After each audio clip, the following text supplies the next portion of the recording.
must interrupt this show. Later, you know what it is. Hey, ham solo. It's time, baby. Low. Let's turn out we do.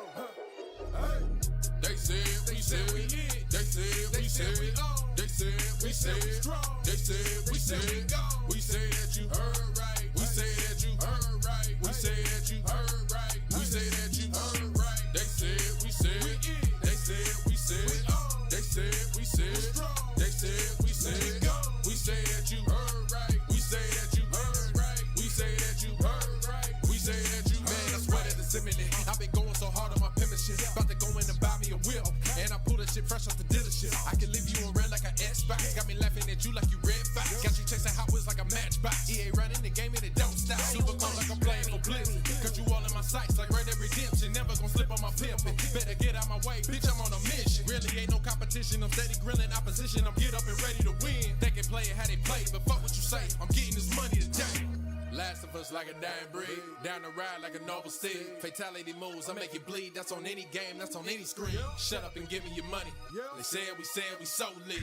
Even if I take an L, we coming back just to show that we don't quit. They said we said we hit. They said we said we on. They said we said strong. They said we said go.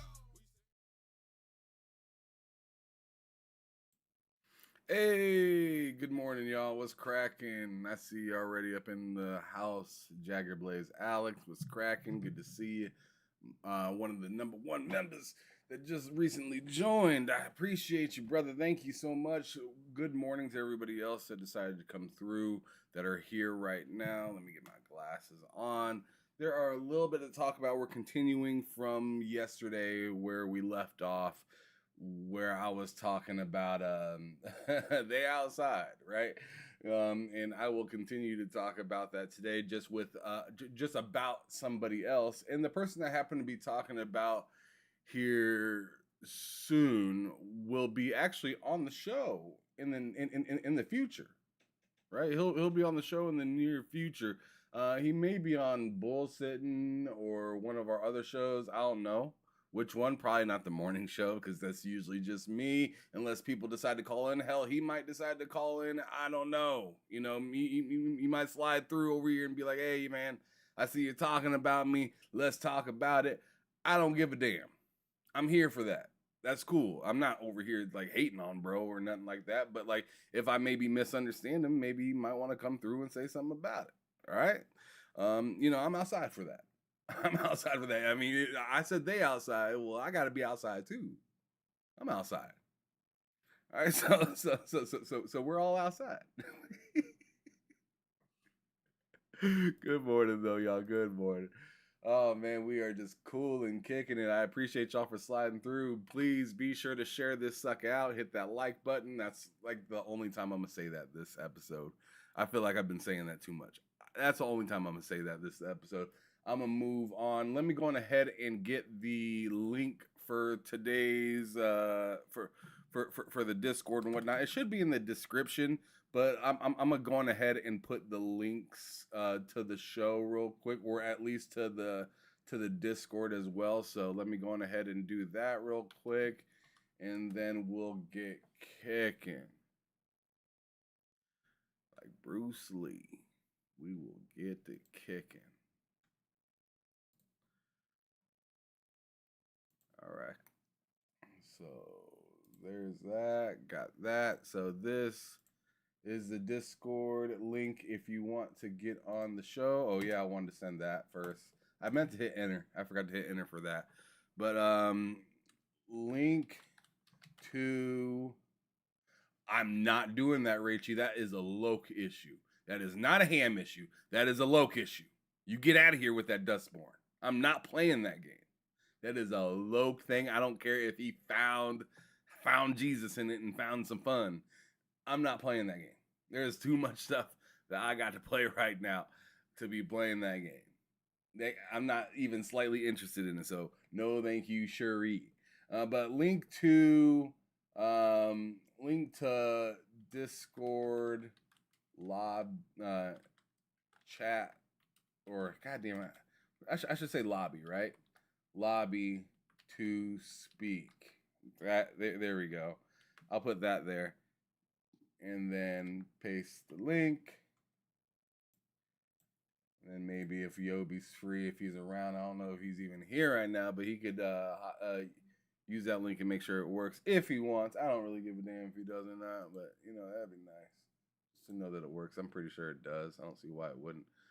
Because I know I'm doing it right now compared to before. And then let me get this in there and then we can get started. Then this right here is the link to join server. I should say Discord server.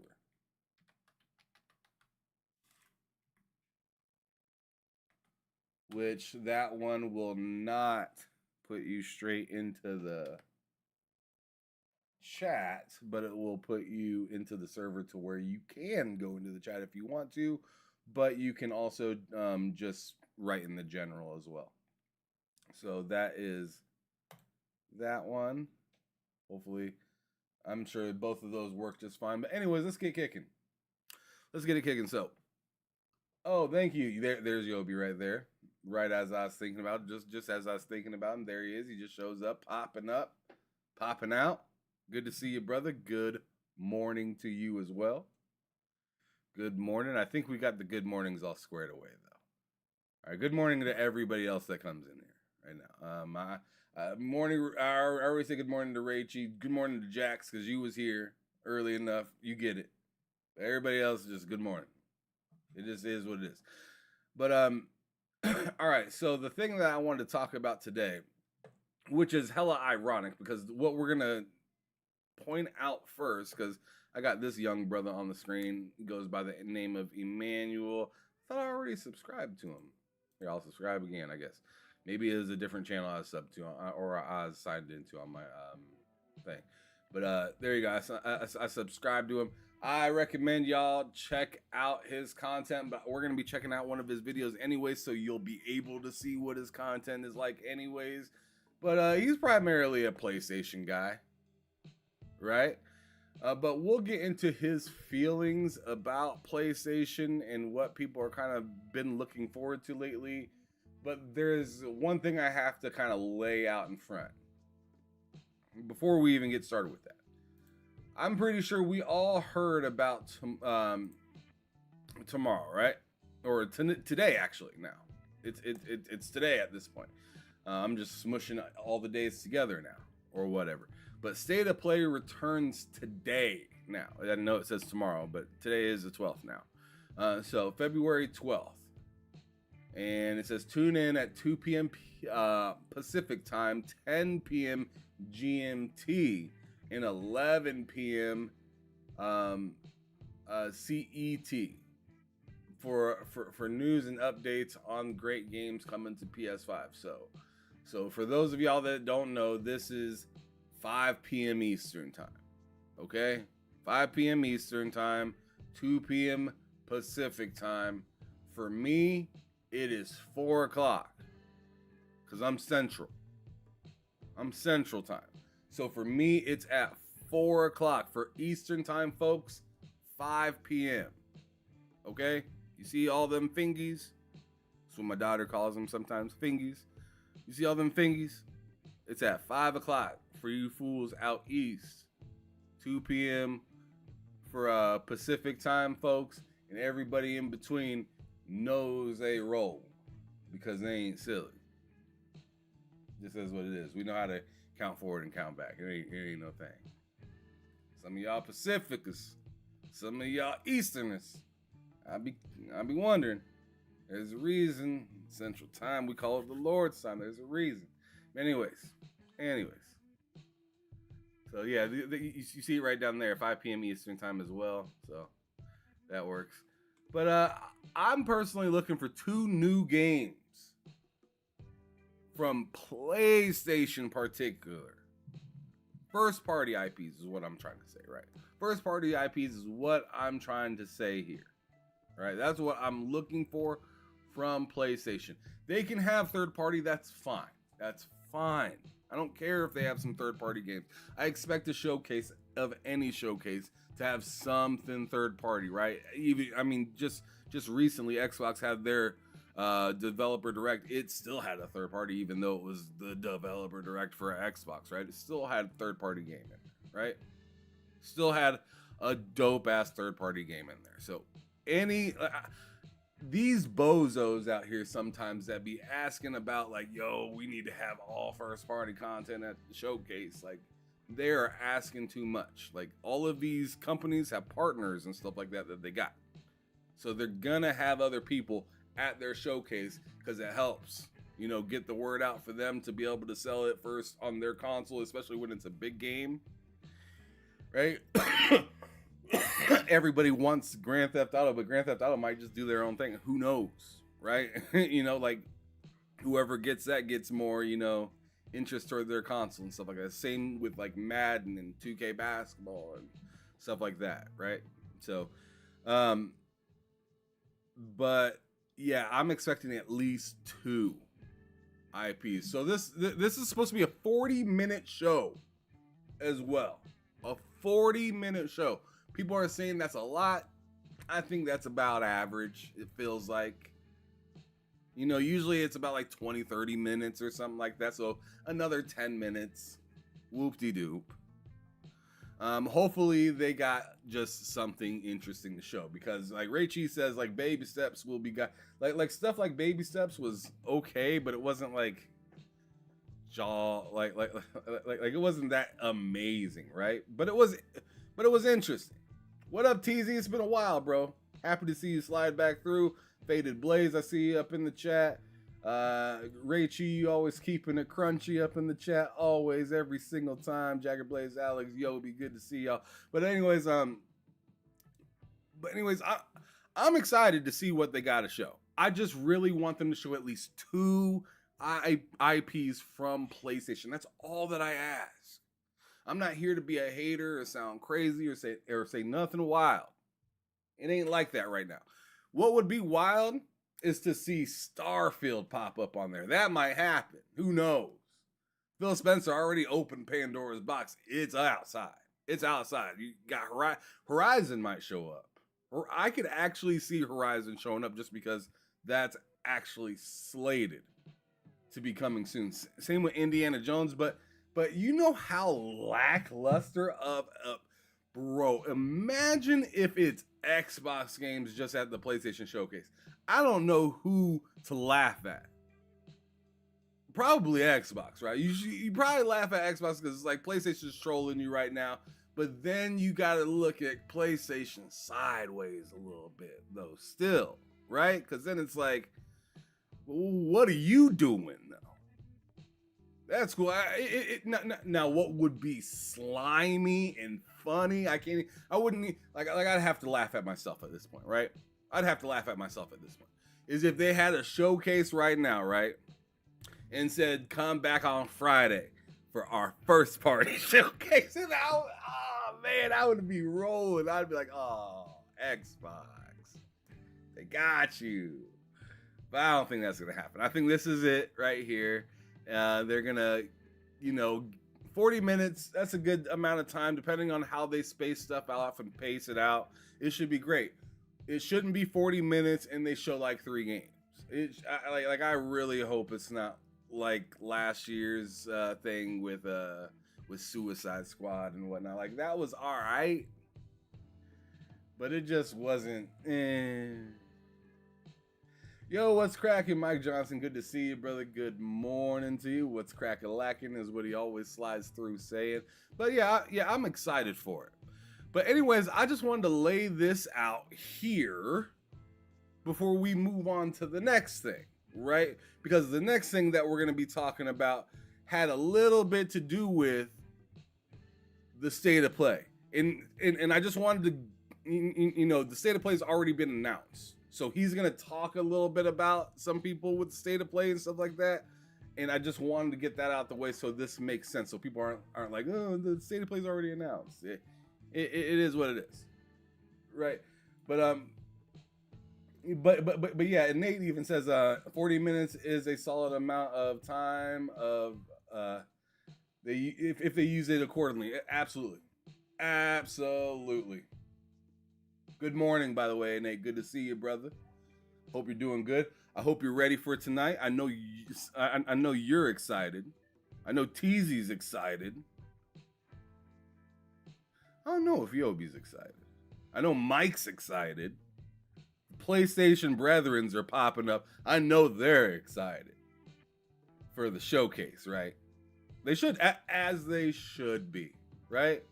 And from now on, they can be excited about PlayStation or Xbox's showcase as well. Now, Teezy still rocks with Xbox, I believe, still, but he plays a lot of PlayStation as well. I know. I've seen you. I've seen you with your PlayStation. With a nice PlayStation. Oh, okay. Yobi's very excited. So I assumed you were, Yobi. I know you weren't like no sucker, but I wasn't sure if you were just like, man, I'm rocking more with PC, so I don't really care about nothing right now other than, you know, what I can get. But anyways, I just gotta test the water sometimes. I just gotta see what's going on. But anyways, this brother, I believe he goes by Emmanuel or Emmanuel. Really cool dude, pretty smooth brother. I don't agree with everything that he says in this video, but I thought what he said was pretty interesting because I feel like he goes outside of just PlayStation. I know he talks a lot about PlayStation here, but I feel like it even extends further out than just PlayStation, right? But let's go on ahead and listen to what the brother has to say. Let him introduce himself on this video right here. And hopefully we get to have him on one of our shows in the near future. But anyways, let's hear what he has to say. Uh-oh. Oh, I'm getting audio from the wrong place. Hold on a second, y'all. Hold on a second, y'all. Personal information popping up. All right. Pow. This by saying that. All right, there we go. All right, we're cooking. Yo, it's been a while, right? Hey, listen, let me preface this by saying that I understand the world doesn't revolve around me. You know, these companies, these executives, you know, this gaming industry that we pay attention to, none of it revolves around me, my desires, or the way that I like to do things. I'm not saying that the way that I like things to be done is the correct way or that it is better or worse than any other one's suggestion. I'm just saying this is my opinion. At this point, I'm fed up with the whole thing. I hope that we never have another showcase again. I am so exhausted by showcase rumors. I'm so exhausted by rumor of this or rumor of that. Oh, is Halo going to be announced today for the PlayStation 5? Oh, is Starfield going to be announced today for the PlayStation 5? Oh, is Gears ED going to... I'm like, bro, like, what kind of, like, short attention span ass world do we live in where people need constant stimuli? I don't understand it. A lot of those people have... So far, what do y'all think? So far, what do y'all think about bro that I just happened to run into? I was just sliding through Twitter, right? And I was just like... I seen the video posted and I was like, let me see what this dude's talking about. I ain't even gonna front. I did get a little attracted because it said fireside chat, PlayStation fans have become toxic, entitled pricks. And I was like, I wonder what he's got to say about that. And I wonder if he's even, I wonder if he's even gonna be sincere in here. When I read that title, I was like, is he even going to be sincere? Am I going to hear anything good, or am I just going to hear this dude just kind of just fool us? But I don't know. He seems like he's spitting some pretty good facts right now. I mean, he seems like he's keeping it level-headed, and I think that's what I can respect.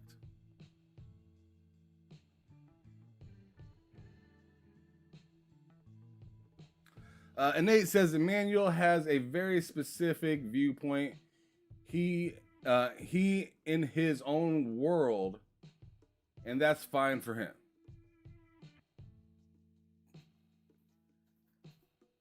That's an interesting take. Mike Johnson said, my buddy M speaking facts. I was kind of leaning more that way, Mike Johnson. I felt like he was kind of spitting.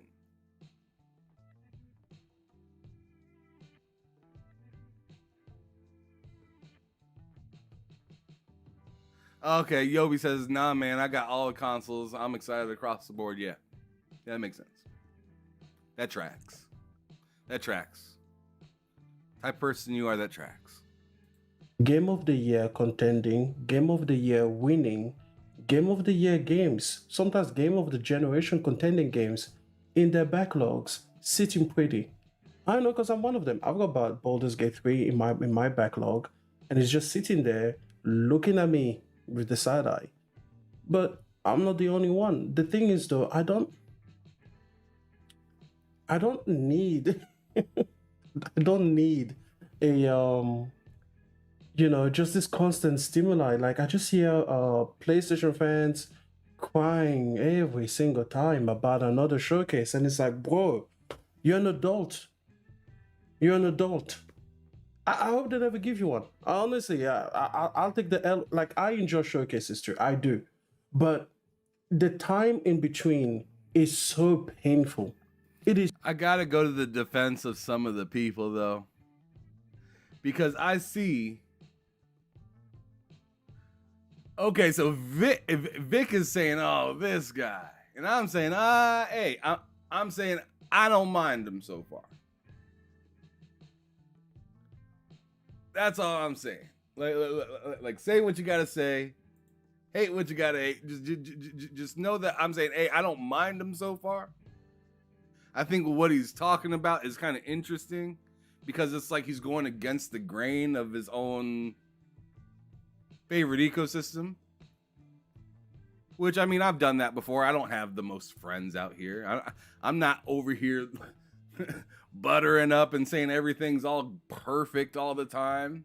Don't worry about my last video. Look at this video. Don't worry about that.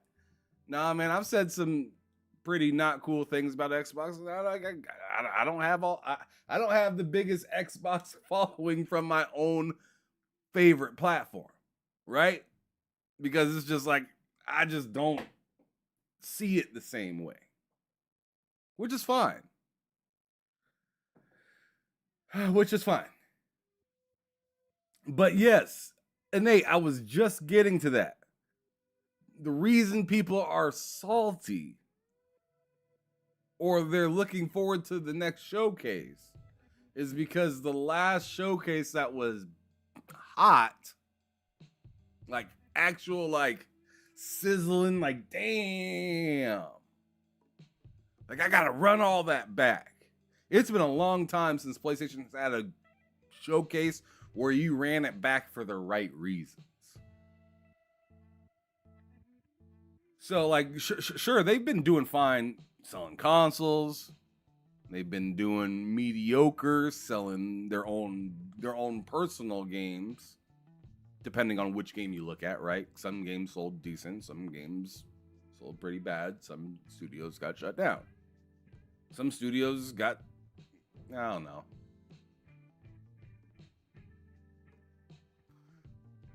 Their first party studios have been interesting lately, to say the least. Let's continue with the video. I'm curious where he's going with this, or I'm curious what you guys think about this, because I already seen this video. I already watched the video, so I got a good idea, because I didn't want to walk in here blind and just be like, and just put somebody on blast that I just flat out don't really have anything good to say about, right? That's not what I'm trying to do this week. It's so painful to just go week after week. You just see 30 and 40-year-olds whining about the lack of a showcase, and you're just like, bro, they don't owe you shit. Like, they don't owe you a show. You pay for the game, you don't pay for the showcase. Bro, it's like, and then people are like, oh, but then, I don't know what's going to happen in the generation. I don't know, man. Like, is this like your security blanket? I don't get it. I don't get it. And I know what I'm saying is controversial because many people enjoy showcase. I understand the advantages. I understand like it's cool to be able to have some kind of hype or excitement for what's coming up next.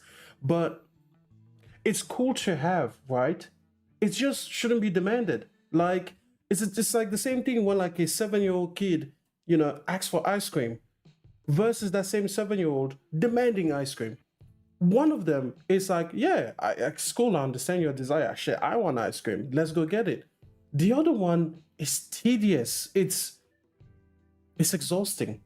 It's exhausting to the point where you just say, no more ice cream. You're not gonna have ice cream until you turn 8. And the kid turned 7 11 days ago. But you're just like, fuck it, I'm not doing this anymore because it's just, you're insufferable. A lot of these, I'm sorry, PlayStation fans, but you guys are insufferable. You are insufferable with these showcase things.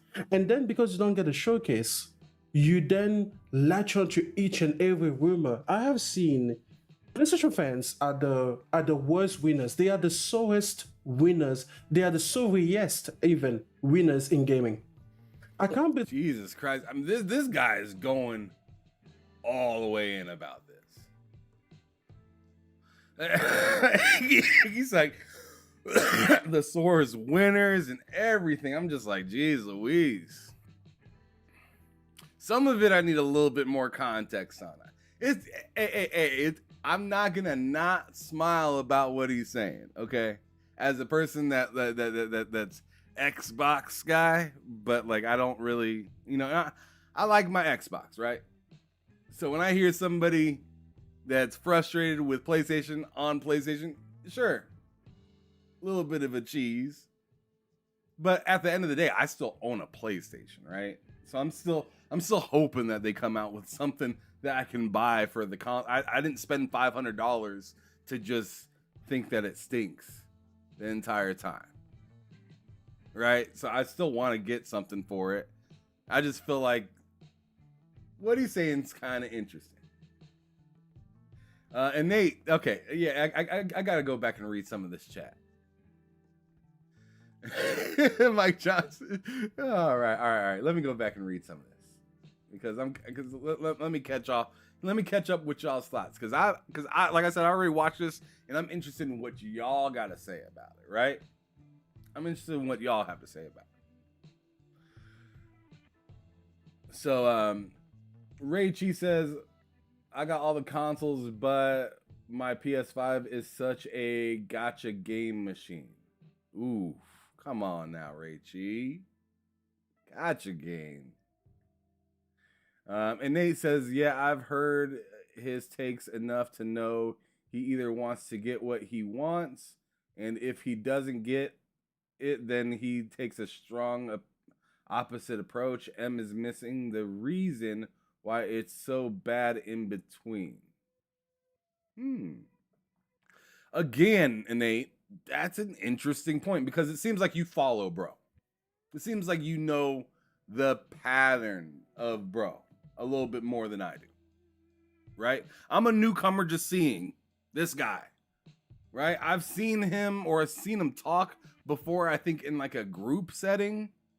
But like I never like pointed him out as somebody that I liked or disliked for whatever reason. So I don't know.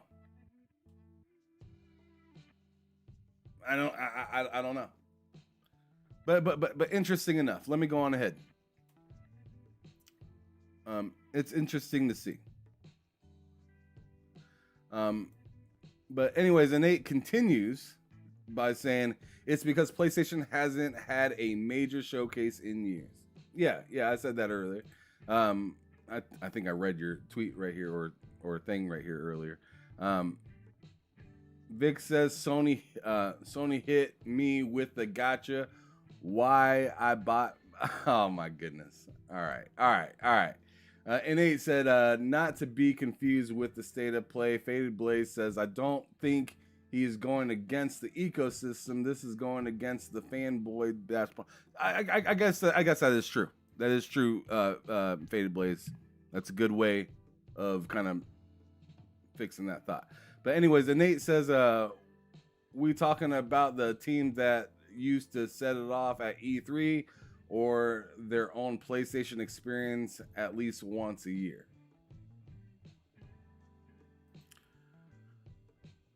Vic said, I'm sorry, but when his by myself, he's more casual, but when he's with a P-Rock, he's a glazer. Oh, interesting. Vic says, I get it. It gets the views. Yeah, sure. Yeah, I mean, that's a foul way to play too. And that's a heavy accusation to throw onto somebody, to say, yo, like, he don't keep it a buck when he's with his buckaroos, right? He doesn't keep it a buck when he's with his buckaroos, but he keeps it a buck when he's by himself. That's interesting. I'm not finna say either way on bro, right? Because I don't know him. I'm just looking at what y'all think about this, right? And I want to talk more about the video. I don't want to talk about him as a person, because I don't want to be disrespectful. That's not why I'm doing this. I don't want to be disrespectful to him personally, but I mean, I don't think that's what you meant to do, Vic, either. I don't feel like that's what you meant. I think you were just trying to describe what you think of him when you see him in different places. So I mean, I'm going to move off of any kind of slander that could go towards him, but I just want to stick to more of the video and the points that he's trying to make and stuff like that. Legendary Yobi says that's where he is wrong. They do owe the fans a show. They said last year they don't have a roadmap for PlayStation, so yes, they do owe the fans a showcase. Ooh, good point, Yobi. Fans want to know what's going. Yeah, what's going on, right? And I kind of agree with that. I think it's as simple as what he's trying to say is this. And by the way, hello, Jacob Novak. Good morning. Good to see you, brother.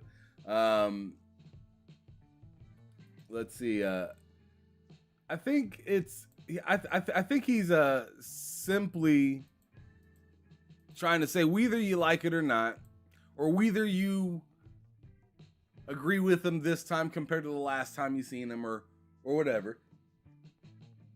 Excuse me. Whether you agree or not or whatnot, I think what he's trying to say is like, yo, some people are way too damn loud and they're disrespectful and stuff like that. Maybe he's one of them. I don't know. But that's what he's trying to say right here. And he's trying to say those folks, they're getting on my nerves for always begging. And although he wants to see a showcase, he doesn't want them to be happy. I think that's the simplest way for me to put it.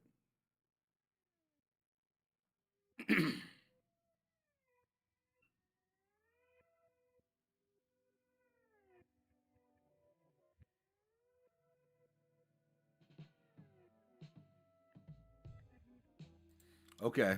And Nate says he's okay with them not doing a proper showcase, but I'm not. We can agree to disagree. Yes, we can. Or yes, y'all can. I'm just listening to what he has to say, and I thought, I don't understand which sport you have to be in, or which Formula One team, or just which particular team of anything, whether that's like Android versus iOS, whether that's, PC versus Mac, whether that is, I don't know, PS5 versus Xbox, Samsung versus Apple. I don't understand how you are winning by every metric, and yet you're the most miserable people on the timeline. You're whining more than the Xbox guys, and they had a terrible January. Can we take the time to appreciate how rough of a January? Yo, the last 30 days as an Xbox fan have been what must have been insufferable, right? The fact that you had the betrayal of Forza Horizon going to the PlayStation 5 announced you had an amazing showcase, in the developer direct, but then they put the PS5 logo right there during the show, showing you that you're nothing. And then on top of that, Microsoft tells you that, hey, 66% of their revenue during one of the biggest, periods of sales came from PlayStation. 66%, no, 64%, but basically 2/3, okay, approximately 2/3 of the Microsoft's revenue came from the PlayStation platform exclusively, more than Xbox and PC combined. 2/3 of the market. Snap. They are a PlayStation developer now. That's what they are. They're a PlayStation game man, provider. We gotta do a drip check real quick. We gotta do a drip check real quick. I need you guys to see this. I just got this from my cousin. I need y'all to see this real quick. I'm sorry. We're gonna get right back to this, but I need y'all to see this real quick. I need y'all to see this real quick. I'm a Crocs guy. I don't know if you guys are Croc people or whatnot, but we gotta do a drip check real quick. I need you guys to see this real quick. And tell me those ain't hot.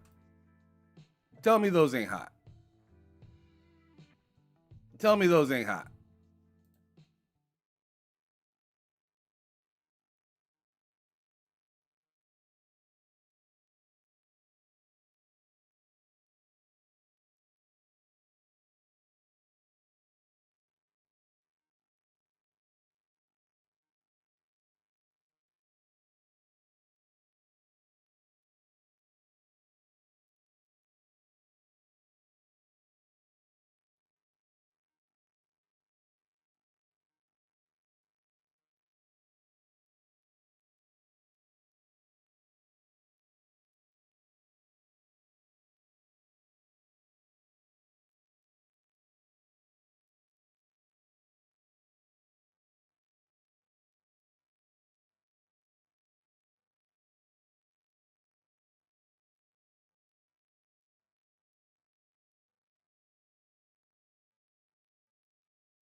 Wanted to do that real quick, right?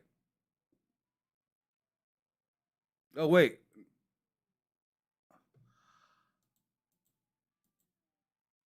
Oh, I'm sorry.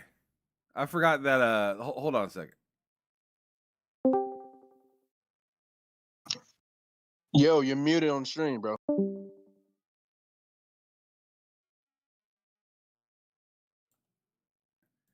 Yeah, I figured that out. I seen Jacob Novak said that, so I appreciate that. There we go. No, I was just saying, like y'all seen that. I know y'all seen that. I know y'all seen me talking about this just a moment ago. These are hard. Hey, Andre Morgan, good to see you. Good to see you. Didn't know I was muted until just a second ago. Jason Portillo, thank you. I appreciate y'all popping out to tell me that I was muted because I didn't even realize. But these Crocs right here are hard. We're gonna get right back to the conversation, right? But like, I get distracted easily. And when I got texted these right here, because I'm a Crocs guy, right? Right? I mean, I just reach off to the side. I'm a Crocs guy. I bought my wife Crocs. My daughter got like 2 or 3 pairs of Crocs. I got 2, but my other pair, I wore a hole through that motherfucker's soul, right? I used to also have one of those foot, like the fleece inside a Croc as well. Like, bro, I'm a Croc fan. I like Crocs. I don't be buying them like Jordan fans, but I go through Crocs. I like Crocs. But anyways, let's get back to this damn thing. Let's get back to this damn thing. All right. The PlayStation game provider who happen to make Xbox games as well. That's it. Like that. Like the definition is third party. But what I want you to understand is that it's more than just third party. Is that they're a PlayStation developer? And yes, most third party developers fall in the same category because for a lot of them, PlayStation is the main platform.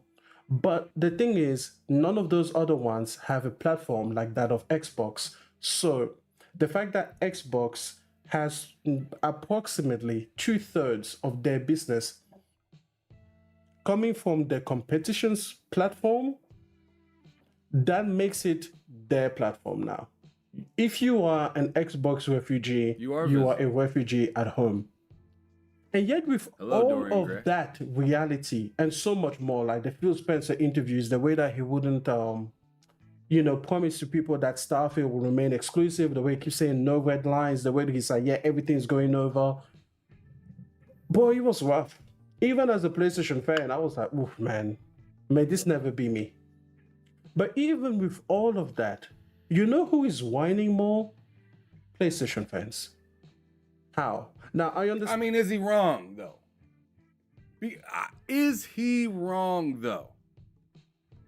Because, I mean, sure, there are some Xbox fans complaining. I've been complaining, but at the same time, I complain, but I still know that I'm just a customer.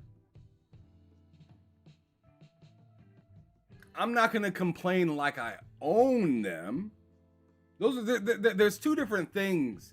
Like people think that if you don't like damn near try to break your console or go out and sell it or immediately run out and tell people I'm done with this thing, I'm done with this, then you're a shill, right?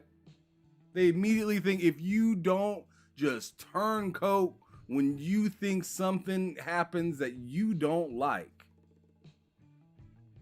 that you should just turn your back on them completely and just walk the other way. And I'm just like, yo, that's not how liking an organization, a team, a business, an idea, that's not how any of that stuff works. You don't just get mad at something and just leave it, or else people would, I mean, I'm not saying, yo, invite who? Who's them? I don't know what you're saying. But if you're saying that somebody wants to be invited to the show or something like that, I don't care. Here's a link. You want to switch a game and talk your shit? I'm right here. You can join and talk if you want to. I'm right here. Like I ain't got nothing disrespectful that I'm saying or nothing. I'm right here. If you want to come and speak something, there's a link right in the chat. I don't mind nothing of this, but I'm just thinking to myself like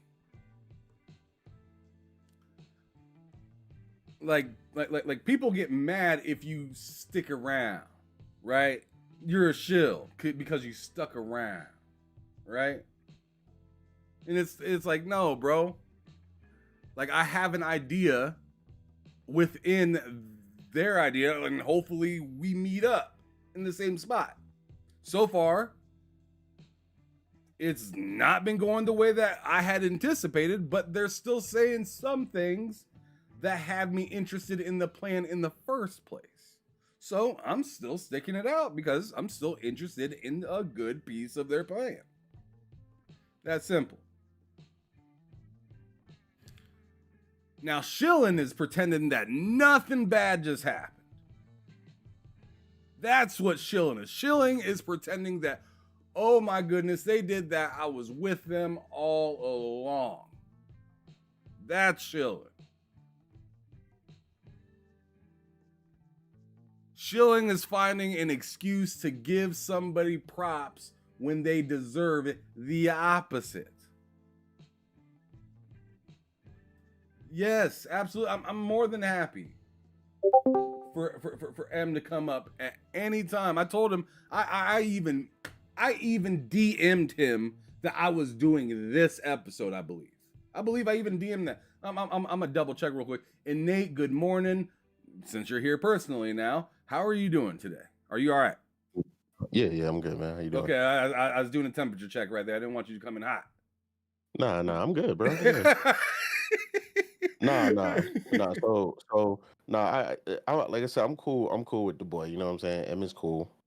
You know what I'm saying? What I was speaking on is like M has kind of gotten to a point over time where he's kind of given up, right, on that big major showcase. You know, that stuff that we've been used to. Like again, like what I was saying in the chat, like we've always had. Like what Xbox has been kind of doing as of recently every June. Yeah, exactly. Like the big one, you know, either replacing your E3 with, you know what I'm saying, their Smaller own thing. drops throughout the year, right? Yeah, so but then like a lot of times, even when they still had the state of play, they always still had that one big show, right? Whether it was the PlayStation Experience, whether it was or a show that coincided with Jeff Keighley's summer show, and they would do one then. So like I said, just that one big show. So it's like my expectation of that doesn't change just because PlayStation act like they don't want to do it. You know what I'm saying? Like I'm talking about years and years and years and years, right? Like this isn't something like I stated in chat earlier that comes from thin air. Now if they don't give me a showcase, yeah, I'm not gonna like lose my mind, right? Because the reality is I know they're still delivering on the games that I want, right? Because ultimately that's what it's about at the end of the day. So I don't disagree with that point that he said, you know, where he's like, the games are still coming, you know, this is still happening. But, you know, as a fan of the industry as a whole, I like to know what's coming. I like to see what's coming down the pipeline. Like I went crazy when we saw Intergalactic for the first time. You know why? Because it stopped all the guessing. It stopped all the hearsay. And I got to see exactly what one of my favorite studios was working on. Without I got being the Last of premise. Us. Yeah, and it's not The Last of Us because I that's not what I wanted. Like, and I'm a big space fan, so it set all these premises for me. The '80s, it's specifically about the year I was born, which was crazy. On top of that, you know what I'm saying? All these snippets, all these details. Like, I love this stuff, and PlayStation historically has done a really great job showcasing their games early on in a playable state, and it's been really good. Like, I mean, everybody remembers if you go back and look back at when they first showed Horizon Zero Dawn, and people forget that that was gameplay when they first showed that, and the crowd like gasped because they thought it wasn't real, and then he just started playing it. You know what I'm saying? Like that is like when PlayStation sets it off, when they show up, show out, you know, 2-3 games like that. Like you even said, you're only asking for 2. Yeah, You know what I'm I saying? just It want to only- see 2, just to show me that y'all got something going on. Because last year was ridiculous. Yeah. And that's what I'm saying. That's all it takes. Like I said, I've said this a million times, and I stutter like crazy every day. Just is what it is, y'all. Get over it. But although I'm an Xbox fan and I shout that from the rooftops all the time, right? I do that. I didn't spend $500 for this thing to get dusty. Like, do something. Yeah. Do something, because I'm playing third party somewhere else. That's just the facts. That's just where it is. I'm playing third party somewhere else. So I need you to come out with something for yourself. I've always appreciated that about you, though, that you have always stated exactly where you play. To be honest, there's been a lot of people out here that's Xbox fans that have been on PC a long time that don't want to admit that they play pretty much all their third-party stuff on PC. Bro, I've always appreciated that honesty from you. I personally, dude, there's something about popping achievements and having my gamer score And I don't even have like, I'm not a man with a million or anything like that. I just like Yeah. to go back and see how much time I put into something. And I'm not going to sit here and tell everybody, oh man, I got all these Steam games. Nah, man, I share a library with 2 other bros that got a crazy amount of Steam games. And I just play off of there every once in a while. Every once in a while when I'm playing a game that they own, but they want to play it, I'll make sure and go buy it just so then I'm not bugging them. You know what I'm saying? I'll just go run out and buy it and whatnot. But like for the most part, I'm a console guy. I've always been a console guy, and Xbox was always kind of my last stop. It was supposed to be my last stop for console games, and I still love PlayStation. The PlayStation 2 was the last thing I had before I ended up getting a PlayStation 5 at the beginning of 2020, right? Or not the beginning of the end of 2020 when they came out, because I was rocking with Xbox that hard because I just like the features that it had and everything. So I wind up here, but I wanted to play the new Spider-Man because bro was telling me, yo, but Spider-Man like was hot, and I was like, man, I missed that on PS4. The PS5 generation coming out, I'm gonna get the new Spider-Man because they coming out with Miles Morales. So I did that, and I'm back in the ecosystem of PlayStation, and I'm not mad about it. But I'm sitting here and I'm just like, man, everybody talked about the PS4 and all these games that came out only on there. Yeah, there's some games that are only on PlayStation, but a lot of it's third party still. They're not the studios that everybody's been like raving about for the last like generation and a half. So like when I got the PS5, I'm just I feel like I'm just waiting for it to do something, because everybody's been bragging the last couple generations about how this console is the shit. And I see it can, because like I'm like, dude, the DualSense is amazing. I've always said that. The DualSense is probably my favorite part about the PS5. Because it works with the game. And I don't and I just like that. I don't know. No, I was gonna say, I mean, like I always tell people, it depends on, you got to know yourself as a gamer, right? You got to know what you want to play. I play a wide variety of games, right? A lot of the games that I play, especially people that are in the ecosystems and stuff like that are deep into gaming the way that we are. When we see something we really like, we're not gonna wait an undisclosed amount of time to play something later, right? I want it now. So although they haven't PlayStation has always been good at this, right? This hasn't really changed. So this is something I don't get at PlayStation 4, but I also acknowledge when they messed up, right? When they had too many studios all in on the whole live service thing, they canceled it, they reset, but it's like, that was a mistake. That was years wasted in time, development, manpower, the whole thing. But in the meantime, they are very good at working with their partnerships, right? I've always appreciated those partnerships that they've been able to foster and grow in the industry. Like I said, Stellar Blade is one of the primary ones, right? That we got to see, a phenomenal game, and I don't even know if you got to play that, right? No, I beat it. And I say, that was a you beat good it? game. Okay. That was fun. Yeah, I love that game, and that's coming from somebody who, even though it's not entirely Souls-like, it's very close, right? And I don't even like Souls games. So for me to beat it, not only beat it, but platinum it, so I beat it twice. You don't like Souls games. Yep. That's interesting. I'm not a fan. So that was crazy for me to see that. And, even originally leading up to the game, I wasn't really feeling it. And then they showed that very, very and this is why I say it's important to show your games, right? That very, very last showpiece that they did, they did like a deeper dive into Stellar Blade, and they showed the skill system and how there were quests and all this other stuff. And I was like, oh, it's an RPG up in there. And I went from, I'm on the fence, I'm not really sure, it looks pretty good, I'm not sure what I'm gonna do, to day one. Like that was the difference. That last I ain't gonna front. showing I thought the story they had was corny as fuck. I mean, I didn't expect them to like go crazy, right? Like, well, I like what was there. It was very just post-apocalyptic, world's gonna end. It was so like you could have guessed that from the beginning, damn. Oh yeah, you definitely could guess that. But the gameplay was hot. Some of the other characters weren't bad to look at either.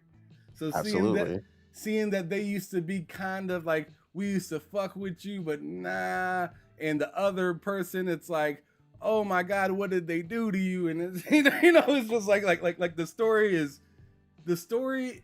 It's predictable, but the gameplay makes it be passable for me. Yeah, I love the gameplay. I didn't hate the story though. You know what I'm saying? But part of the thing that I will say about the story is that I liked about the story, because I'm a harsh judge of story, personally, because I'm an RPG gamer first. So a lot of things that people think have a good story, I don't.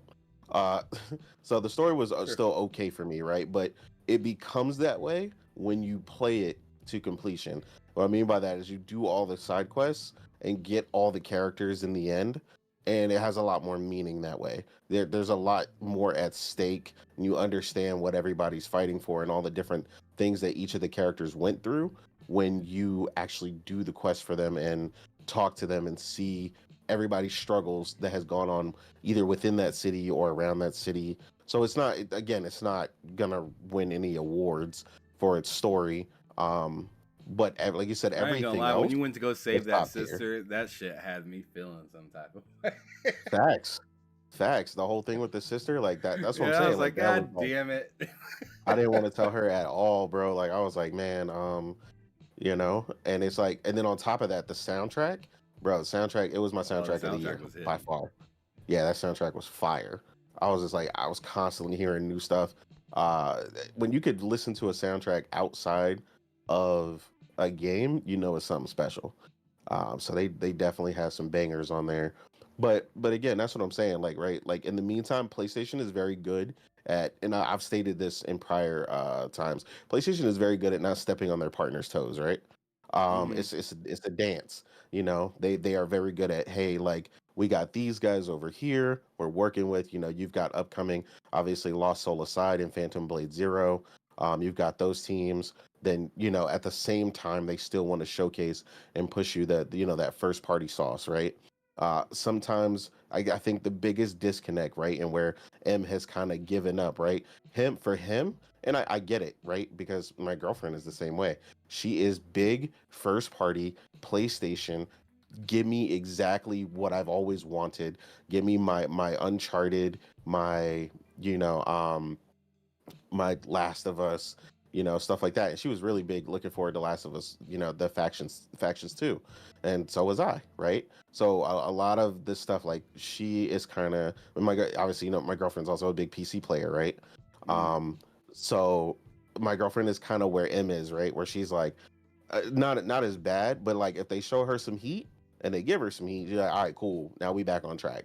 But in the meantime, like right now, she's on, she upped Game Pass for like 6 months, and she's like, cool, I'm gonna play Doom. That looks interesting. My girlfriend is all about like AAA high end. Show me the blood. I'm gonna destroy stuff, like go crazy. So like Last of Us was her thing. She saw Doom. So she likes scenery. She loves everything's got to be hot, top end aesthetic, right? AAA, like top of the AAA. So when she seen the new Doom, she was like, oh, he chopping people up, with the shield, and he going in, and like that's her thing. I always call her the door kicker. And I'm like, she's gonna be the one with the shotgun, and she's gonna bust in the door first. So like when she's seen stuff like that, she was like, right now, for her, what's delivering in the next couple months from Game Pass was, She's a deadly worth elegance it. kind of person. Oh yeah, absolutely.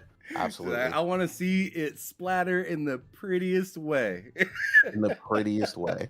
Yeah, like we're about to Killing Floor 3, just She sounds the like a closed Dexter. beta. She insane.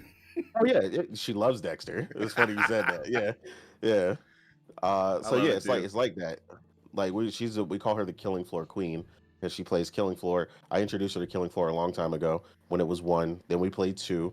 Like this is the people we've played with for 10, 15 years, right?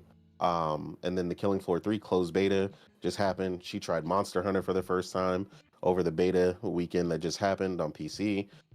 So it's a lot of new things firing on all cylinders for her, and it's just not coming specifically at the moment from PlayStation. Her literal favorite game of all time is The Last of Us. So to tell you, like, and she loves Uncharted, like Uncharted 2, Uncharted 3, so on and so forth. God, It's so damn good. It's so good. So it's like she's not while she's not giving that's up. probably she's top ready to 3 see it. PlayStation game for me is Uncharted. Yeah, yeah. I mean, Absolutely. I don't disagree. I do not disagree, Absolutely. man. Uncharted is crazy. It hit that perfect mix of action, adventure, being funny. Uh, I mean, everybody loves Drake. You know what I'm saying? Chloe's always giving that man, crap all the time. Like, Yeah, it's the characters. he was the original Drizzy. He is. He is. So yeah, man, it's not like I said, where I'm at with them right now. I'm not giving up because PlayStation is still. I'm not silly, right? I'm very, very tuned in to the industry, right? So I always know what PlayStation is working on. I always know what PlayStation is hinting at, and stuff like that. Like I knew about the Intergalactic, right, before they showed it, but it doesn't matter because before they showed it, it's all speculation for us on the outside. Right. And like that hype, I could see it when I watched a ton of reaction videos when they showed Intergalactic, and that moment of recognition when people were like, "Oh, this is a Naughty Dog game.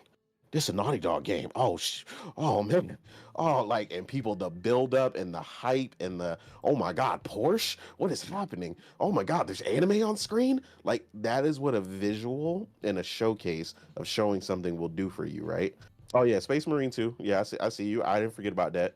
Speaking of that, Space Marine speaking of 2. RPG, dummy, real quick in the chat, he said something that I just have to bring up real quick. He said, Yeah. AAA only is yikes, and I just have to answer to that. Yo, Innate has him a lady that plays games.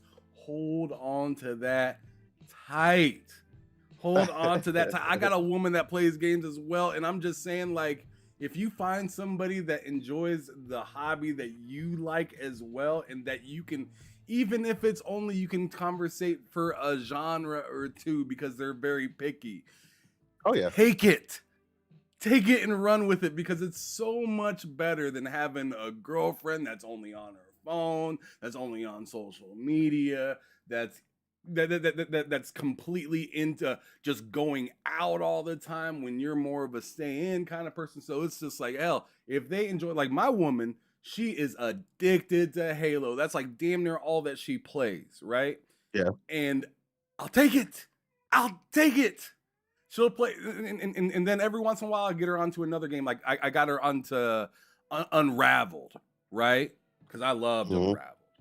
I got her onto It Takes Two and a few other games, right? Like right now we're playing Space Marine 2. We're running Yeah. through that game because that game is hot, and she really enjoys that kind of like tough feeling of just running around just wrecking shit, right?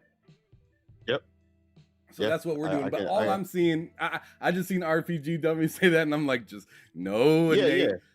It's stay the not course. just, You're just to be good. clear, it's not just that, right? Like some AA, some indie stuff has coincided, has worked for her, right? Like I can't remember, she liked Inside when it came out at one point, that really famous indie game. She played Stray. She liked Stray. Mm. She played that. Like, so it's like it's not all the time, right? But that's her preference, right? I mean, they were recently teasing her in another podcast that I'm cool with because they were shocked that we're together and she plays games, and I haven't got her to play a JRPG yet because everybody knows how much I love JRPGs. And I'm like, look, it's not her jam, you know what I'm saying? Like, I'm getting very close. The closest it looks like I'm gonna get her to play something similar is the upcoming Clair Obscure Expedition 33. So I'll take the W where I can get it. You know what I mean? That's a good. So yeah, that's like a perfect game to get a non JRPG fan into, to see if they could at least just, if they can get through something like that, probably, then they'll be able to then maybe make it through something else, right? Something a little bit more intricate, I guess. But like, we still have to see what that game, how it comes out, because I'm really interested in like the dodge mechanic that they have while in the fight, like when it's their turn. Like I've heard that that's not completely new, right? To that kind of game. But I'm just interested in all the different types of styles, and then on top of it, the game supposedly kind of plays into your style of playing compared to you being forced to play the game the way they want it to be played. No, she heard me talking about her. She came in here. She goes, "What Oh yeah, podcast are you on?" some splaining. Yeah, yeah. She was like, "What is that?" I was like, "Here you go." But yeah, man. I mean, she also played Zelda, a bunch of other stuff. So she plays a variety of games. I always tell people, like, I mean, we met originally on PS3 online playing Midnight Club Dub Edition. Like that's wild. where we met. Yeah. Like I always explain to people the random chances of something like that happening is crazy. Yeah, see, she's in the chat now. But Thanks, Priscilla. But yeah, man, I to tell the story, because people say you can't meet people online, you can't do this and that. I did. That's where I met my wife. Shit. Exactly. You learn a lot more people. I think it's almost better now than it was. I think it's a better idea now because you going out to meet people. Half the time you meet the wrong type of people because the people that you be liking be inside now for the most part, unless they. And I'm not saying like inside, like confined inside, but I'm just saying like they're not out on that bullshit. Exactly. Because they don't have to be. I told somebody, it was like, what I look like going to the club trying to meet somebody. And, I was like, that wouldn't work because I'm not a club person. Like if the person that I would like is, like you said, inside, or they're at the gym, or they're at Barnes and Noble. You know what I'm saying? It's a very specific set of places. A lot of places where you ain't trying to be talked to. Exactly. And if you're lucky, you might spark up a conversation. But like you said, a lot of those places you don't really chop it up. But when you online and you playing with your people, you have a lot of fun. And like she's been a part of that journey with me online for years, right? Like I always tell people famously, she used to stream like a lot more. I remember one of the people I met, they had like apparently like crippling like anxiety about talking to people online, right? Playing online, they were afraid, and they would see her playing, and they would listen to our chats, while she's playing with my homie Mango and a bunch of us just having a ball.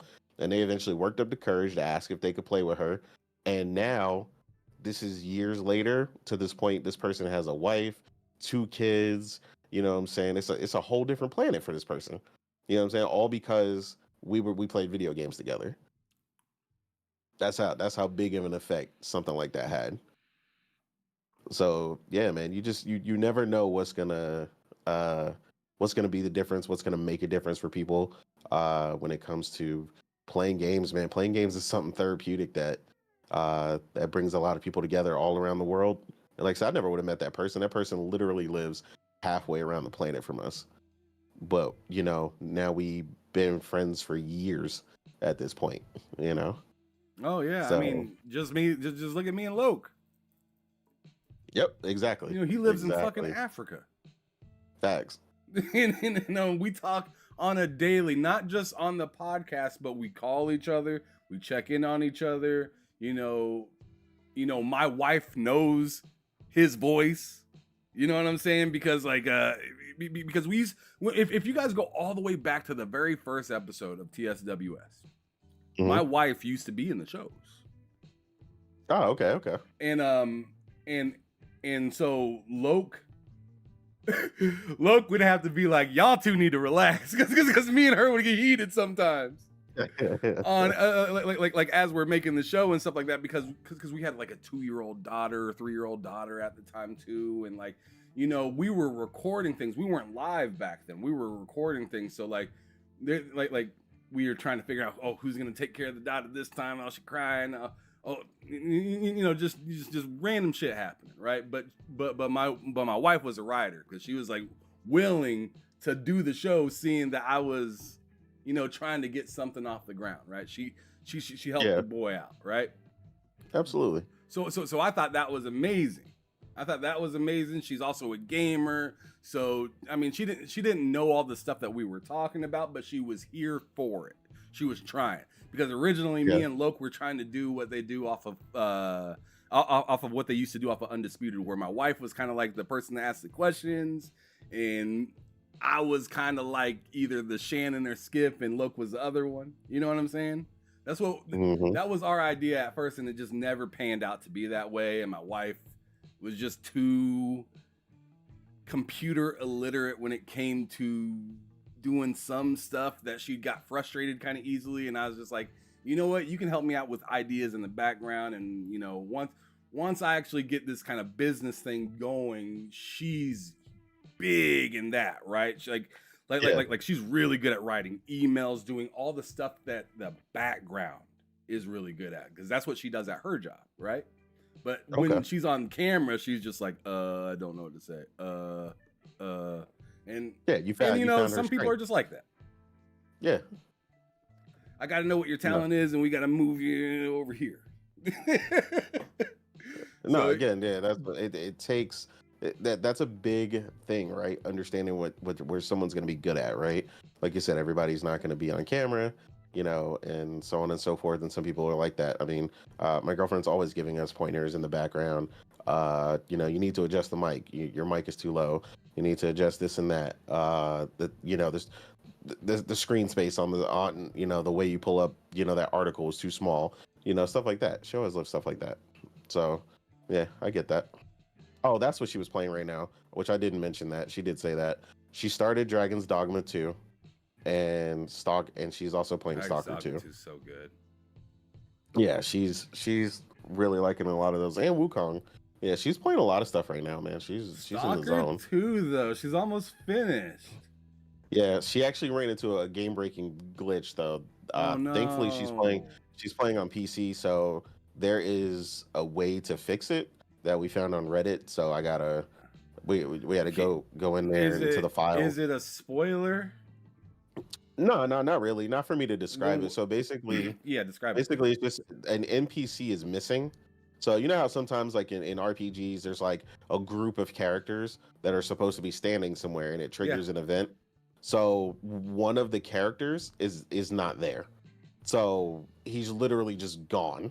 So people explained what happened. I forgot the actual issue, but it won't fix on its own no matter how far back you load, stuff like that. So you got to go into the game files and like basically move him around manually, essentially, so that he then appears there. So basically she's locked out of progressing into the next room because this person is missing that is supposed to give her the next part of the quest, and then the door is supposed to open. Yeah, so she's been loving it. And I told her again, post-apocalyptic, you know, straight, you know, more realistic tone, like that's her jam. So she's loving Stalker, but it sucks because she ran into that. Yeah. That game's heavy, and like she ain't playing around. If she likes Stalker, she doesn't fuck around. Like that game does not. Fallout is her favorite post-apocalyptic. Well, Fallout and The Last of Us. Fallout's so much more relaxing than Stalker, though. It is. Stalker, but she's gotten used to Stalker, though. I thought she wasn't gonna like it because it's hardcore. Yeah, Stalker is like people be like, man, Remnant is a soul shooter, and I'm like, go play Stalker. You think Remnant's bad? Go play fucking Stalker. Facts. Stalker is way worse, but Remnant don't fuck around either, though. No, don't get me wrong. If you're not used to anything Souls at all, then I feel like Remnant could kick you in the face. But if you ain't ready for Remnant, then your ass definitely ain't ready for Stalker. This is true. Yeah, I love that game. I beat it. I got 2 different endings on Stalker 2, and I loved it. I hated the second ending, but I loved the first ending that I initially got when I first beat the game. That was the ending that I wanted, and I'm happy I got it, because the other ending I almost got, which I did end up getting, I hated it. So good luck, Stalker. It's always interesting. It's always interesting how much the ending can really alter how you feel in the end. Oh man, I said, I was like, dude, if I would have got that ending first, I might not have wanted to replay that. No, I think it's important. I've told people all the time, even some of the things that people think are insignificant, like the way you start Cyberpunk. Um, people often were like, "Oh, well, it's only just the beginning, whatever, whatever," and it doesn't do anything. And I'm like, nah, because I've played all the starts to Cyberpunk, and I've beaten that game several times, and I've never been happier than the first one that I chose. Was what I chose, right? Because it made all the difference in how I played the game, my playthrough, I the hated my way first I ending went in through Pan Cyberpunk. Am. I hated it. Yeah, yeah, but that's what I'm saying. It can make a difference, right? Like when I finally got the one right, because I know somebody who went through recently, and they were like, "Oh man, where's the ending that I want?" And I explained to them eventually how to get to the ending that they really that I thought that they would love, and they're like, "Oh my god, that's the best ending," and I'm like, "I know that's the best ending," and I'm like, "But it has way more meaning if you start as a nomad." Because that builds up a certain level of camaraderie with Pan Am, and the Yeah, whole I'm a ending that you nomad now, but I was a corpo at first, and I fucking hated my ending. get. I fucking hated it. But Well, now so you know what's up. I don't know the ending for Nomad, but right now I'm finishing um the DLC before I do the ending because it's supposed to like change something, I guess. Yeah. I guess you get a different ending if you finish the DLC So first. the Or you can. DLC, the DLC can change a lot. Like the DLC is to the point where the DLC can technically end the game. So you gotta hold like an alternate save, like before the point of no return, because it can give you like a very finalized ending as well. Okay, So that's yeah, good to they know. did. Thank you. Yep. Yeah, so that's why that person, I had to explain to that person when they played, because they waited so long to play. I was like, hey, beat the game and then come back to that point of no return save and then play the DLC, because it can give you like 4 or 5 other endings. So yeah, and I did not like the endings to the DLC, so in comparison to the one that I got otherwise. Yeah, I So have a point of no they're hard. return save or a just before the point of no return save for my Corpo guy. Right Mhm. now, I'm like midway into the game on my Nomad, but I'm also a good chunk through the DLC part. Like, I already talked to Pan Am, and I'm really close right now with Pan Am. I'm really close. I just got done helping her with something, and she already gave me a little love, a little bit, There you go. but There you go. I haven't got fully immersed yet, if you know what I'm saying. So I'm not even sure if you can do that. I'm assuming you can. I'm assuming you can, because if you're a female character, you could do that with old girl. Yeah. Yeah. So I'm what is it, Judy, right? Judy? Yeah, Judy. Yeah. Yeah. So I'm assuming you can with Pan Am. So I'm looking forward to that still. Pan Am's the baddest character in the game, in my opinion. So all that's what facts. I am That's working all towards. facts. Yes, I got a mission upon missions upon missions. So yeah, that's what I'm looking forward to. That. Anyways, Taya, you just entered the building. What's cracking? Hey, Good to what's see you, up? brother. How you doing?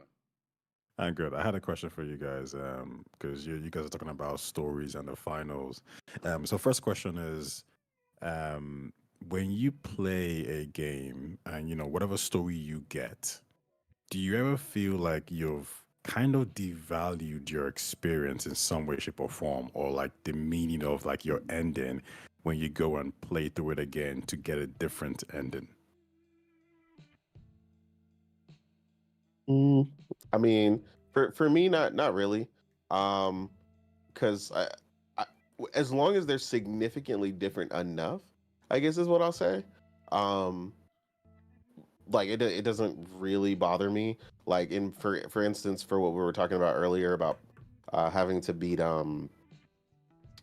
Stellar Blade twice. The significant differences that happened during the way that I played the second way didn't particularly devalue what I was going for. The outcome was a little bit different. I got to see, like the first time I did everything, right? So everything was a lot more connected and so on and so forth. And then the second time I kind of ran through it, but I was much more powerful because it was New Game Plus. So I enjoyed it from a gameplay perspective that was heightened from being more powerful and a lot of things that happened. But then when the alternate ending happened, I didn't mind it per se. So it didn't really devalue that in particular. I think what I will say, rather than devalue, right, is that I think I value one ending more than the others. And that's kind of what we were talking about with Cyberpunk right now. Like in Cyberpunk, one of the endings I got, that is my canon. And I don't want no other ending. So there is stuff like that where, I want that one ending and I kind of stick to that. So like he was saying, he's working with Pan Am right now. Like to me, the ending I get with her that's my canon ending for Cyberpunk, despite me getting all the rest of them. And I think they all have meaning, right, in what happens. They are significantly different in something like Cyberpunk. So yeah, I don't think it devalues it. It's just I just think it's important for people to get the one that they're gonna like. And that's the thing that kind of sucks, because if someone, like he said, if he would have got the other ending on Stalker, he might not have gone back to get the other one. And like, look at the differences it made for him when he got the good one first. So I think that's the thing that they got to be careful with the whole multiple endings thing, is that everybody's not going to go back and get the ending they wanted. So the ending they get might be how they perceive the game. And if they would have just got that other ending, it's like, oh man, they would have loved the game that much more. So I definitely think devs got to be careful, at least with the multiple ending thing.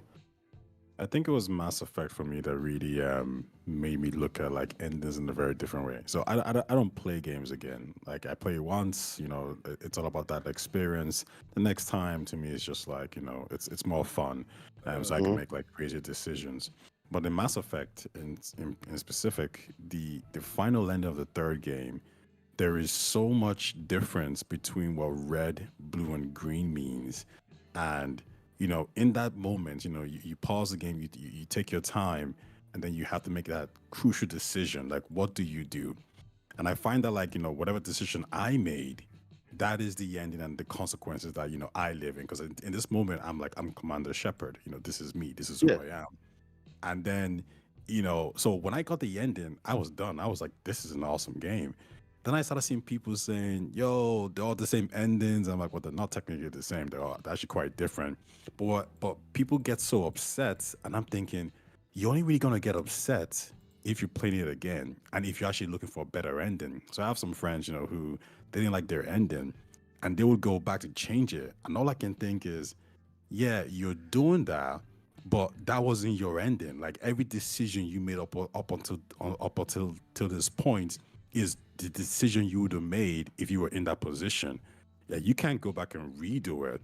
So I've always looked at like this idea of going back to get the ending I actually want or whatever. It seems like a farce. It seems like, well, now I'm going to make this decision that I would never have made in reality because I prefer this outcome. Okay, yeah, I mean, I get what you're saying. I'm a big Mass Effect fan, so I know what you're talking about. I've played a lot. Hold on, Robert. Dorian Gray in the chat. Oh, Dorian Gray in the chat just said his Mass Effect ending was dog shit. I thought that was funny. I'm sorry. Continue. Oh no, you're good. No, I thought that was funny.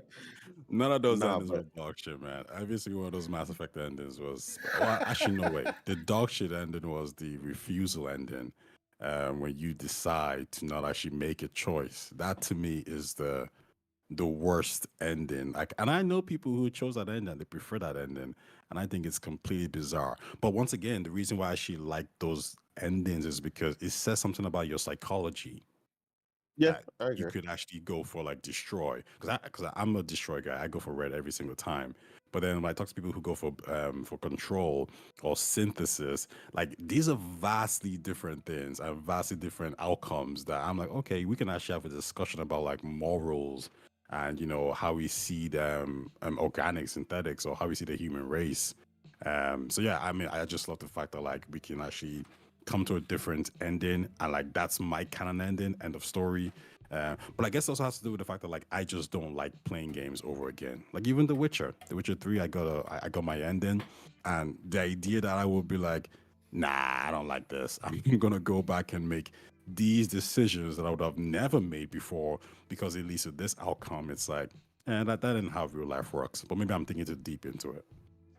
No, you're not. I don't think you're looking too deep into it at all. I mean, I agree. The first thing, I mean, again, like you said, like Ham was saying, I'm lucky that my girlfriend also plays games, so I did get her to play Mass Effect 1, 2, and 3, before, right on the cusp of 3, so she got to really experience the full trilogy in its entirety and stuff like that, and she loved it, right? To the point where one of her Valentine's Day gifts, I actually was about to order, has to do with Mass Effect.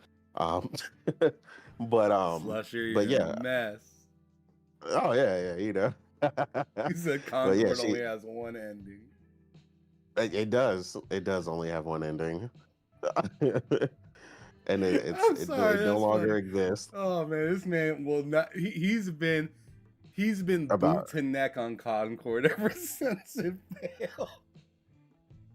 Yeah, any chance he gets, he throws a low blow. He's like that full-on knockout kings that you just never want to play because you already know how he's coming. Nah, I mean, Priscilla, you're not wrong. Nobody played it very long, that's for sure. But yeah, I get what you're saying. Because for me, I have completed, I think, the original Mass Effect over 21 times now. God damn. Yeah, and I have never played a full Renegade playthrough. So yes, it absolutely says something about your psyche because I cannot do that. And it feels disingenuous to me to just be straight angry, murder everyone Shepard. I can't do it. I've never played full Renegade. Like I've gotten some selections for Renegade, but yeah, like it just doesn't work for me. It also there, I think the more important thing, not just the actual ending, right? Because the Mass Effect is very different than a lot of other games where there's some significant choices with your teammates as you're going along that journey. Famously, obviously, Garrus goes through that whole thing with revenge, and the amount of people who were shocked at I guess the good thing to do in that scenario is always funny. To watch people be like, oh man, I got to reload because that's like, I didn't want that to happen, right? Like I didn't know that would happen if I let him do that. So like that's a very good moral dilemma, kind of what you were talking about, where it's like, hey, you as a person, how do you feel about letting one of your homies like get revenge? Do you think you should let him, or should you like, nah, bro, we better than that, but that was a big decision in something that happens with Garrus, someone who's a literal long time day one companion for you in Mass Effect.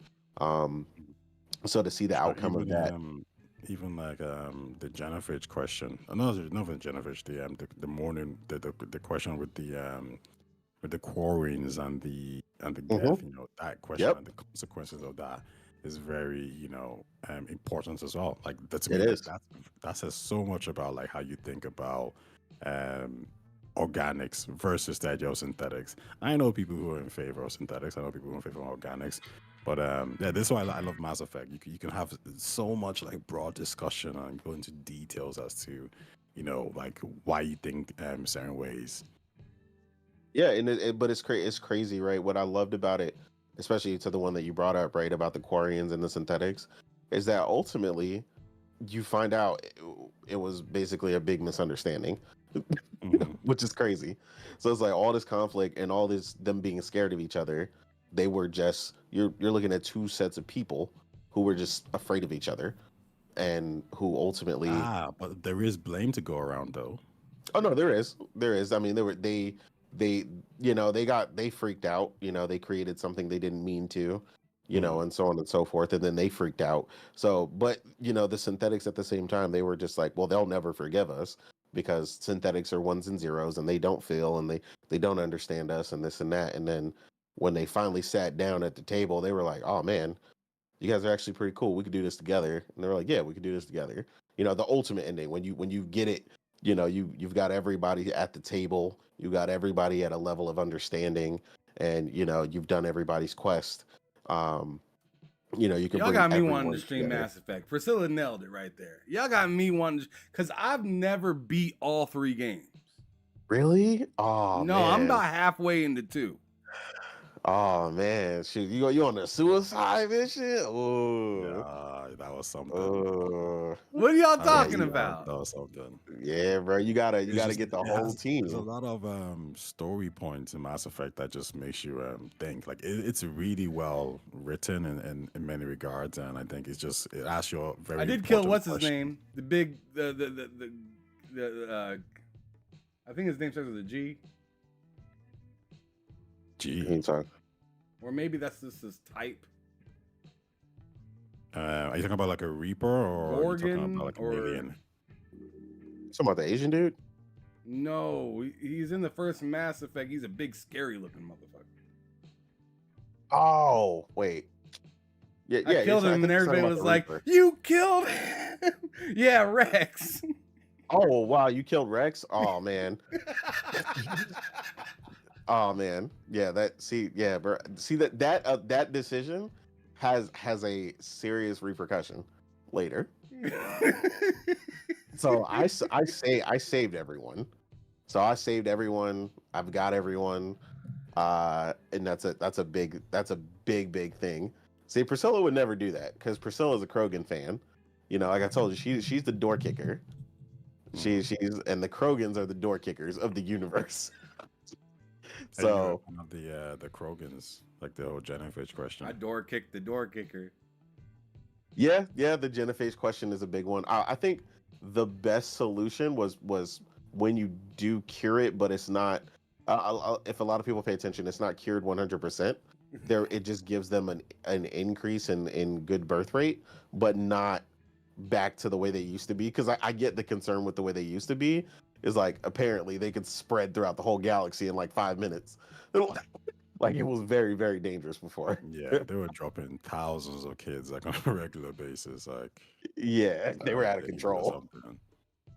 Yeah, but yeah, I definitely did them. You know, a I fighting killed chance. him in a quick decision, Priscilla. I don't know, like it was just like I was kind of doing this whole back and forth thing with, you know, being righteous and being mean, and he landed on the mean. Yeah. And so he got taken out. And then what's crazy is I think I ended up being more positive than negative throughout the rest of the game. The only thing I felt bad about is the death that I actually felt bad about, which probably other people aren't gonna feel bad about it, is I let old girl live. What's her name? Again, I forgot her name. Are you talking about one of the Asari chicks? No, I'm talking about like the kind of racist chick. Oh, Ashley. Ashley, there you go. Oh yeah. See, Ty knew exactly what I'm talking about. I She knew kind of what you're talking racist, about. like low key. No, but Thing is, like, see, honestly, I I don't even think love she's that Ashley. bad, to be honest. I don't think she's bad at all. I like. Yeah, I you don't know, think it's- I don't think she's bad. Yeah, love I think Ashley. when you look at her story, I can see. Like, man, I don't want to sound like I'm a racist supporter now, but I can see. No, like, See, you no, guys but are you're- like, but you you're know what? not, right? This racist ain't No, wait, that hold bad. on. I can explain though. She's the problem is people react to her in her original way, right? You gotta know how to talk to people, right? And like I do this all the time as someone who works in IT, right? You gotta learn to discern what people are saying when they don't know what to say, right? I have That's to a do this fact. all the time. That's a So fact. she is ultimately scared, and like he said, when you listen to her story, you understand why.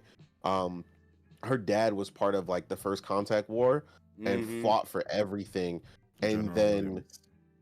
yeah, exactly, and like they basically took everything from him based on what what a lot of the alien races said. Yeah, Like, she got he pillaged. worked- Yeah. So it's like I get how she's like, yo, I gotta put humanity first if I'm gonna like really help us step up. But she's not against them. She's She's she's just for more of overreacting her out of kind than fear. she is of everybody. Yeah, And like as far as she wants though them to elevate. she's even right though, because when Shepard goes to the council and says, "Yo, the Reapers are coming and they're coming for Earth," all the aliens are, all the other council members are like, "Yeah, we're gonna go back and protect our own. Like we know Yeah, we're yeah. really gonna like protect Earth." So she's actually right. Like if you gotta look out for yourself first and foremost. Yeah, I Yeah, chose she Ashley, wasn't and I wrong. felt bad that I let Pearl Nah, die. I hate Caden. I think Caden. I always tell people Caden had the personality of a plank. I was like, I'd never choose Caden. That is one person. That is one decision I've never changed in Mass Effect. I will never choose Caden. Oh man, I just felt bad because I just felt like he was just there to help, man, and he just didn't deserve it. And He's a good person. Ashley was so loud and just and like like I ended up helping her, right? So I mean, I mean, you can tell me where my morals are, anyways. However you see it, because I ended up taking Ashley anyways, but Yeah. but yeah, I I mean, felt bad. I felt don't bad after blame I you. let go, bro. But like I said, that like you said, right? That depends on how much is someone willing to listen to what she's actually saying and what she went through and why she's reacting that way. Versus, like, I can always tell when people look at Ashley's surface level, right? Like surface level, and then when people got deeper into her story and what really went on, and then that's when people realize, oh, she's just scared, right? And a lot of people are, you realize, as you like you said, you're working on, I don't want to spoil anything, but like you said, when you started Mass Effect 2, right? At least, so you know the whole deal, what's going on with the elusive man and him being like, he's very pro humanity, right? But he's the extreme version of that. He's very, I'm gonna do whatever it takes Yeah. for us to survive and put us in a superior position, because if we don't, they are going to kill us. Essentially, it's eat or be eaten out here for my man. He is not going to be eaten. Like, you know what I mean? So he's the extreme version of basically what you encounter with Ashley. And like like my man said right here, Ashley was kind of right though, because the humans have to fight for every single inch against the council, even though we were trying to help. So it's like you were seen as insignificant or not important enough at first for them to even listen to you. So that's why she's actually kind of right. Until of course later when you show, I am him, you know what I'm saying, and you show the council what it really is, you know what I'm saying? Like then, then they want to be like, all right, my bad. You know what I'm saying? But it's like, yo, after the fact, you know what I'm saying? I had to save literally the whole galaxy, go crazy up in here for y'all to like give me an inch. You know what I mean? And I think that's what So, Mass Effect does really well, right? It takes like it takes a grand question and then applies it to the characters. So when you think about someone like, when you think about Krogan's, like whether like Rex or whatever it is, like his story is tied to like his race, his group of people, with the genophage. Even like Morden, for example, right? His people are involved in the genophage, right? So that story is all connected. So when you're dealing with these characters, you're dealing with their backstory, and I think that's what makes the stories a lot more interesting. It's not just as simple as okay, I have daddy issues, and yeah, that is in the game. Like obviously, like Miranda's one of that to an extent, but even at that, there's this backdrop of like, I am a created individual. What does that mean where I have to be perfect in every single way, shape, or form? So now it's dealing with this idea of like, if you ever created like a DNA kind of baby where you modify that child, how would that child feel when they fail, when they're expected to succeed in every way, shape, or form? How does Cristiano Ronaldo's child feel when he's not as good as his father in every way, shape, or form? exactly. So there's always all these underlining themes that's like, man, this game goes really, really deep. It does.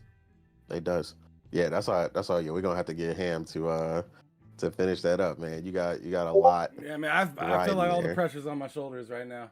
Yeah, I wish I would have got to you before you murdered Rex though, because it sucks, because that is a very snap decision, and it's snap, but it has far-reaching like consequences. So that does kind of suck that it happened, because man, Rex is awesome.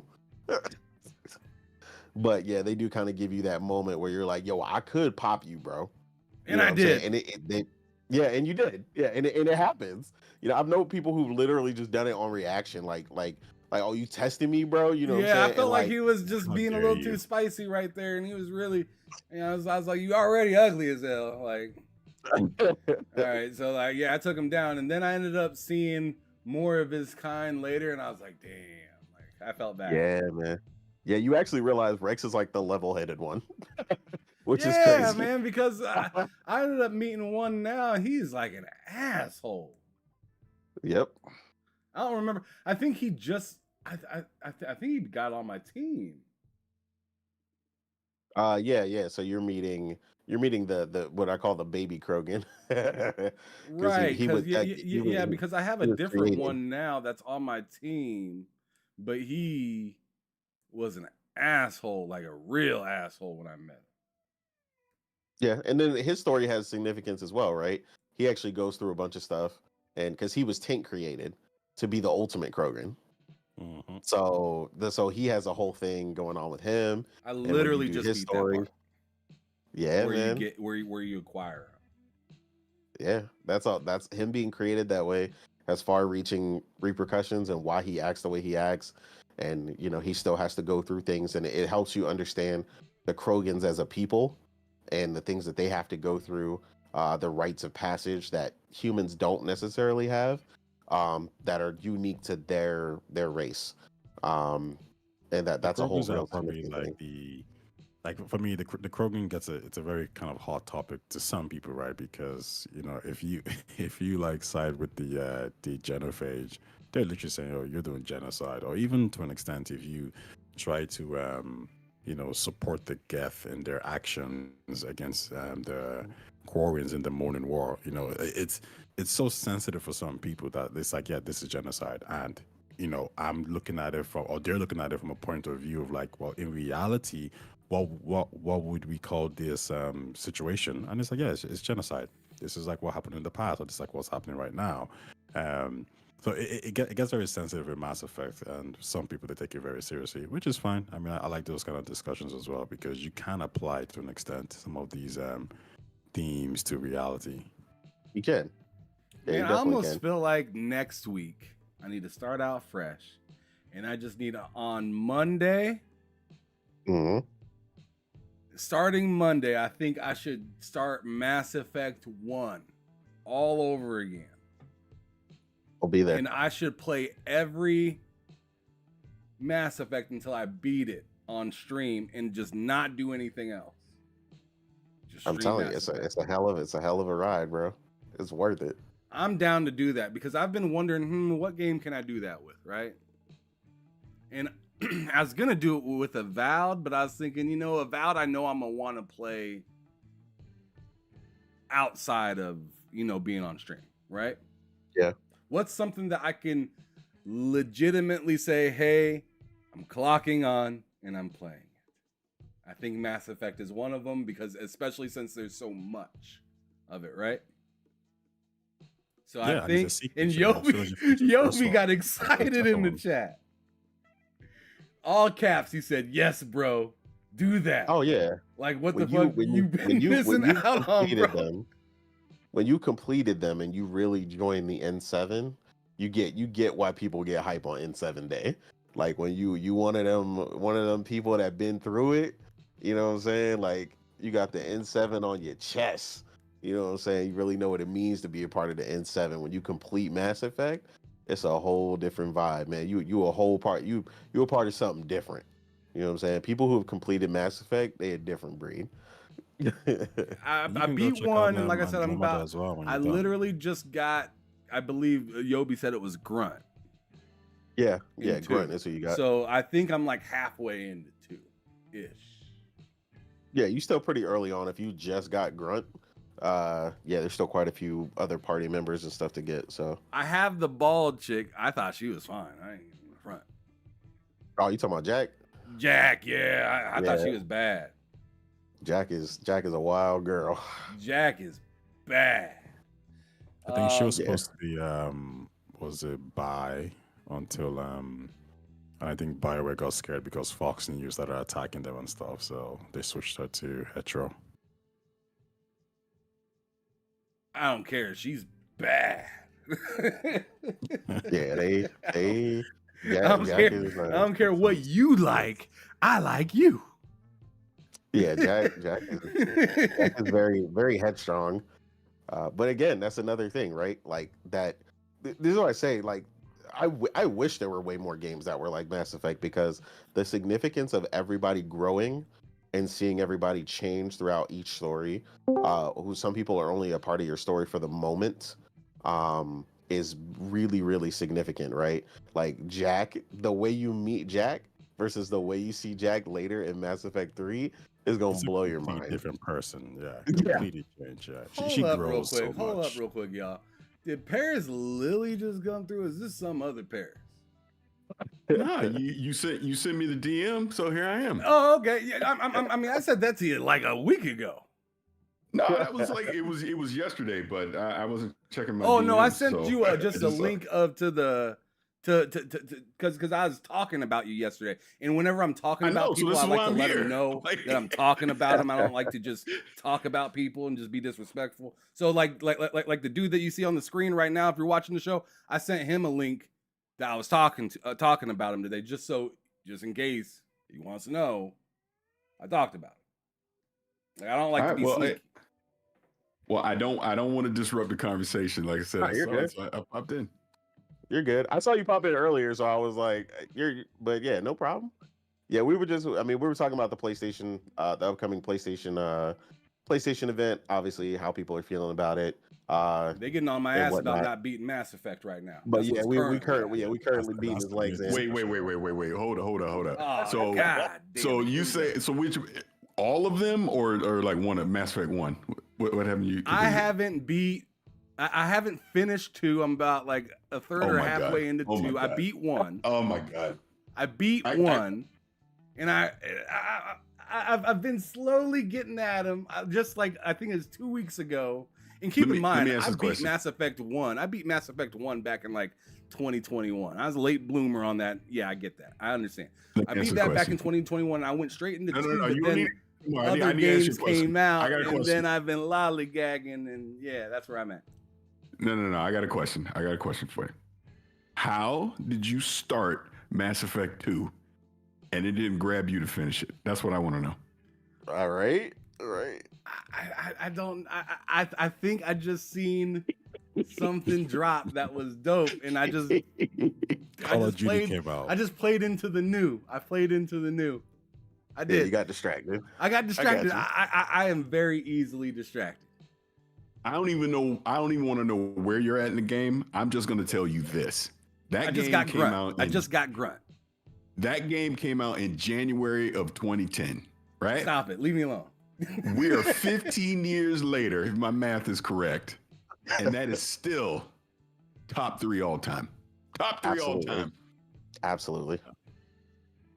For sure. Yeah, I tried to tell him. I was just explaining to him. I was like, look, it's like a rite of passage when you have beaten all 3 and you understand the significance and the stories and the things that take place in that game.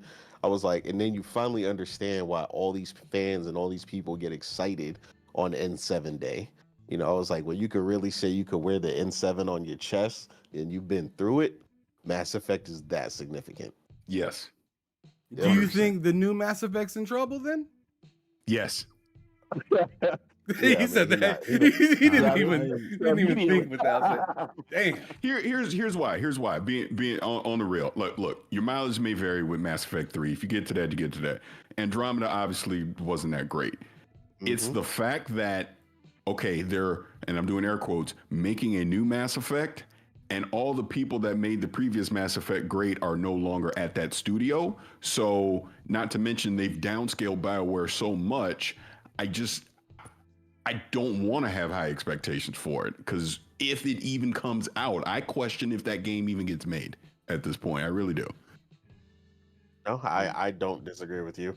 It is very scary right now. I mean, I hope for the They best. said like 100 but- devs, bro. Yeah, it's That's not a I think very I think looking EA is small good. gonna scale AAA up though. team. I don't think the idea was really to get rid of it. I think the plan was always to get rid of the people who you do not trust to make that game right.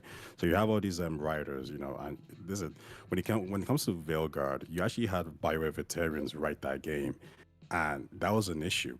So when EA gets rid of all those guys, I think they're going to start hiring people to actually make Mass Effect, the new Mass Effect game.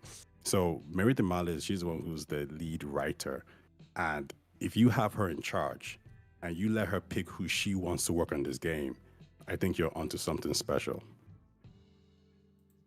Yeah, I mean, I hope so, man, because Bioware is definitely on the hot block to perform with this next game. So I mean, I hope they hit it home. I hope it's not another Andromeda. But yeah, like I mean, like Yobi said in the chat, man, the trilogy is everything. If you never get to Andromeda, I wouldn't blame you. Like, it's a whole different thing. But the trilogy is just special in a way that, like Paris said, it's been years, 10+ years, and it's still that special. So yeah, man, like I said, if you want to start it over, you want to go through, because like I know the way we explain Rex now. That's part of what you're thinking about. And it is that significant of a decision, right? Like I said, I love Rex, you know, and Garrus and all these characters play such a significant role, that I think it's gonna make a massive difference for you in your playthrough and how you appreciate it. So yeah, I mean, And I'm if we looking can forward get to like it.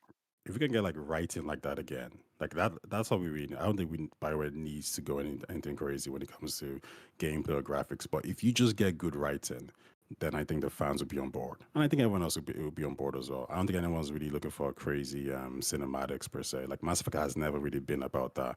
Like sure, the third game became a little bit more action orientated and a little bit more like flashy cutscenes. But at the end of the day, like when you ask people about Mass Effect 3, they're gonna talk about the genophage, they're gonna talk about the Corvins, the Asari. It's the characters that really makes the game. So It is. I'm, It yeah, definitely I'm is. really hopeful for the sequel, and I get people's apprehension because Vilgar came out and EA saying some things that's a bit dodgy. But if you really just look at the people who are being placed in for the game, so I can't remember their names now off the top of my head, but there's some BioWare 3 guys who worked on the cinematics, who worked on certain aspects that's there.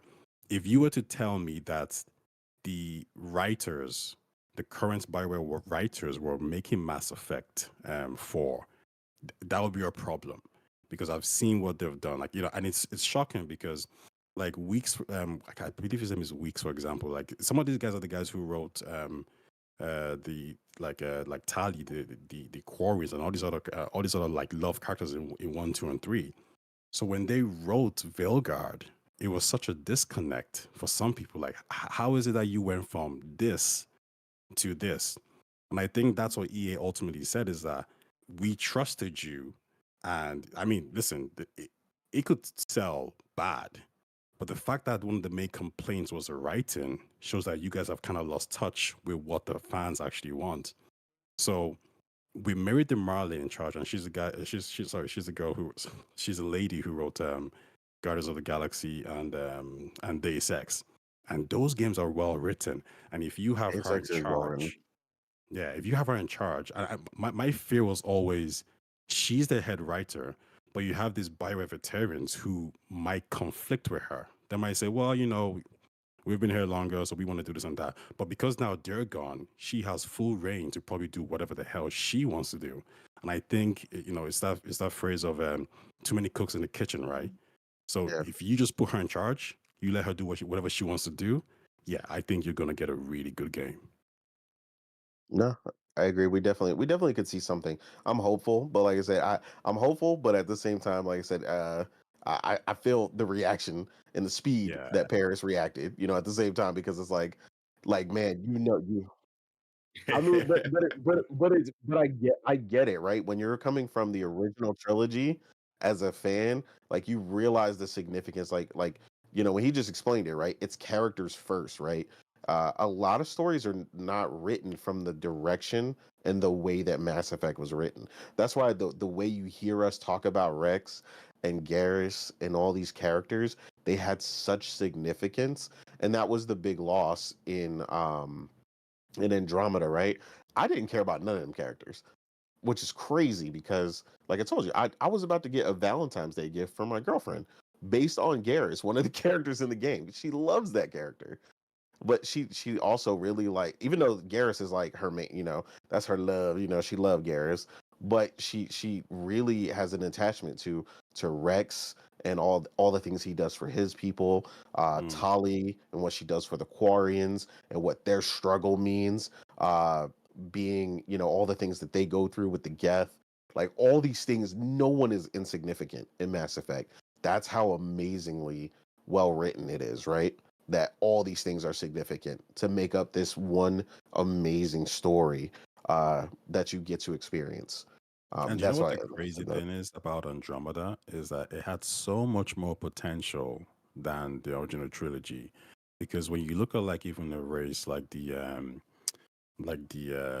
Keth, for example, yeah, the idea that it's a species that's taken like DNA samples from different species to create this new ultimate type of race. That's a very interesting concept, because what happens to the ones who are left behind, the ones who are seen as like the Neanderthals, right? Like there's so much you can play with that. How does the society change when, you are this particular culture, now you've inherited this other type of culture with their genetics, which might alter that culture, so does the culture fully change? Does it adapt? Like there's so much to play with just within that group of people, and they squandered it. Then you have the Andara. What they called again? The new race, the Angara, for example, right? Even like not to go into spoilers, but like even their structure on how they became to be.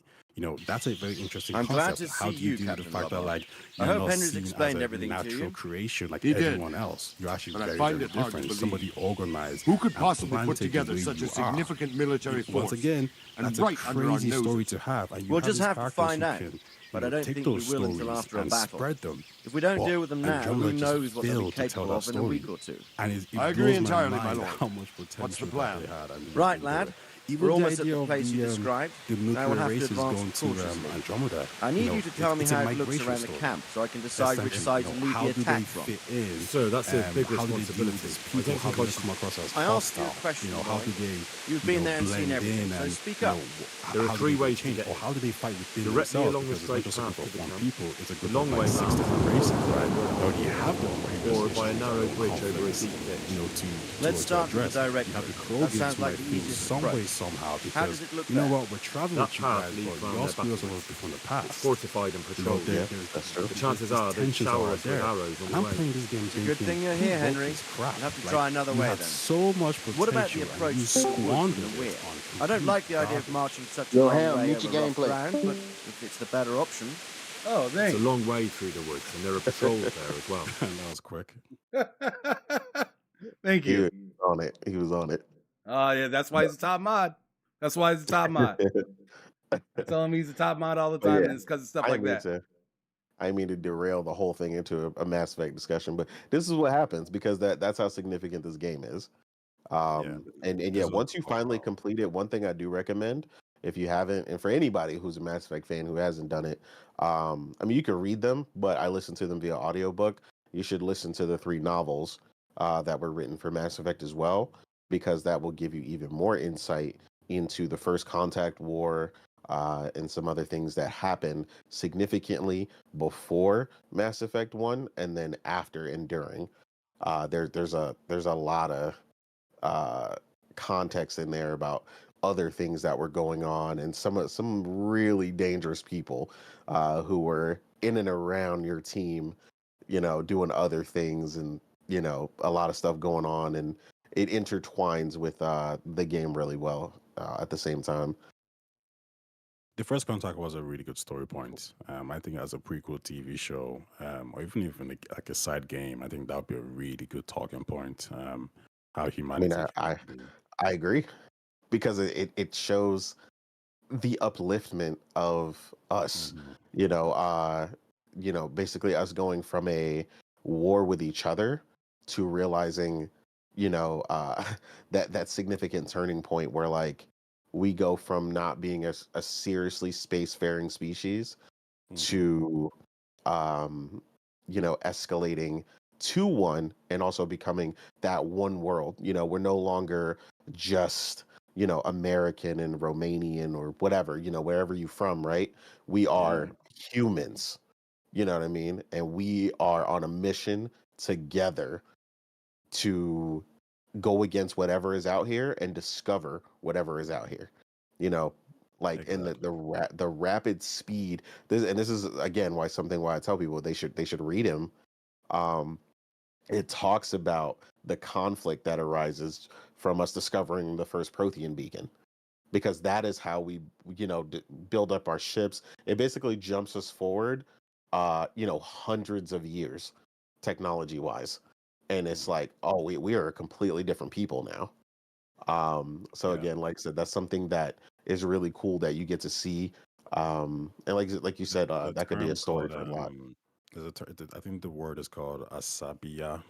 It's like it kind of speaks about how, as a group of people, you can come together. So some countries have really high asabiya. So you could say, for example, during the Vietnam War, you know, everyone was collectively together to kind of fight off the U.S. Right. So there's an example right there, and it talks about how like empires rise based on that. You know, everyone has this togetherness, and empires fall when they have less because everyone's so disconnected, everyone's so distracted. Maybe you don't want to fight in this war because of, you know, political reasons, but if you wanted to fight because you believe that you're doing it for the common good and you're doing it for everybody, then you know that's going to make you succeed. So like human beings, obviously before the uplifting phase, when we found that protein technology, you know, we were probably like a little bit more disconnected. But as soon as you find out, you realize, yo, there's something out there and we don't know if it's good or bad. So we need to get our shit together, because if we don't, it's like it's gonna be game over right now. And that's exactly what happens. So just even like a series based on how we got to that point, like even before the first contact war starts, like that's so interesting already. It's an incredible story because they talk about how it's like current day. It's like, imagine us discovering the Prothean beacon right now. How it basically talks about the people's relationship with their government. You know, how do you feel based on what they're telling you? All these advancements are showing up. Cancer is cured overnight because you've discovered all these things. You know, like it's changing at a speed that the human race has never seen before, because that's how much knowledge and stuff was just in that original Prothean beacon, right? Overnight, we factually know not only that we are not alone, but you know, how to get to another galaxy all of a sudden. We can build it. Science is changing overnight. Religions are reacting. Like it's chaos, but it's also like it's a moment of pioneering that we haven't seen since like building a ship. You know what I mean? Like for the first time and crossing the sea. Like we're back at that point. We're like, oh my God, like who were we? You know, where we are this you know, people that were grounded to this planet, and now space travel is at our fingertips. This new technology. Even, like, you know, problems with like either migration or whatever. It's like, yo, bro, you don't need to complain. Like, you could go live in Mars, you could go live in that planet. Like, we got the spaceship, we got the technology. Like, what are you crying for? But then even that even comes with problems as well, because then you come across biotics, right? And now you want to, like, you know, implement that into, you know, actual like human beings. So then you get the L1 phase, the L2 phase, L3 phase. You have the tilting facility where now you're testing on children and you're basically torturing them. So once again, that's a whole like goth horror story right there that you could just do a whole series on, right? It just there's so much lore, and it just goes deeper and deeper and deeper. Like you could make books upon books, TV series, movies upon movies, without even getting to the actual main story, which is the Reaper invasion. Oh yeah, absolutely. Like you said, with all that stuff comes the you know, there's always the people who are going to capitalize on it in a less than savory way, right? You know, there's the darker side of everything. And you know, Mass Effect is no different. You know, you eventually, you know, people get to Omega and see, you know, the complete lawlessness, but also it's lawless, but it's also agreed upon. Like if I'm top shelf out here, you know, what I say goes. So if I say it's order up in here, then it's order up in here because ain't nobody gonna test me. So although this place is lawless and the law has no place here, you know, no one's gonna come rescue you. You know what I'm saying? Because we're a band of thieves and killers out here. When you in my spot, you know what I'm saying? And I run this place. Everything is in order. Everybody can conduct business accordingly. You can you know, sell and conduct your business accordingly. Even though this is a lawless place.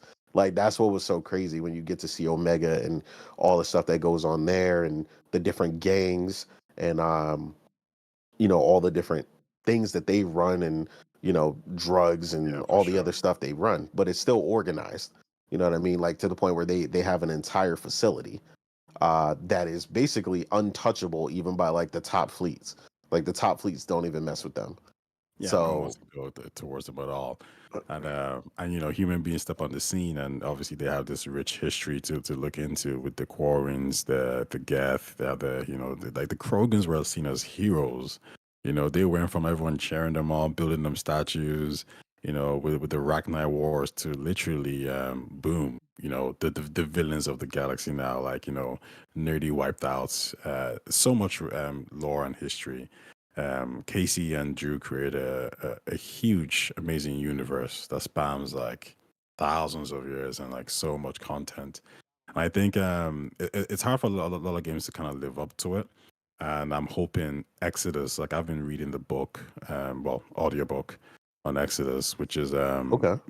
it's made by James Olsen, who is the creator of Neverwinter's Nights, I believe, and Dragon Age, the first game. So there's like Bioware DNA there, and Drew Casperin, he's the guy who obviously wrote Mass Effect. He's working on it, and you know, I didn't just know like I didn't Mass know there was Effect. a book for Exodus already, so I'm glad you told Oh, me it's because I'm and extremely interested in Exodus. even better. It's written by Peter Hamilton, amazing sci-fi writer. Like he's really good. So I'm surprised that they managed to get him to actually write that book, and it's really good. Like from a lore perspective, there's just so much going on there already. So it's kind of like giving those like excitement feels. I think not to like take a shot at Starfield per se, but this was one of my issues kind of with Starfield. As much as I like the gameplay, I like a lot of elements about it.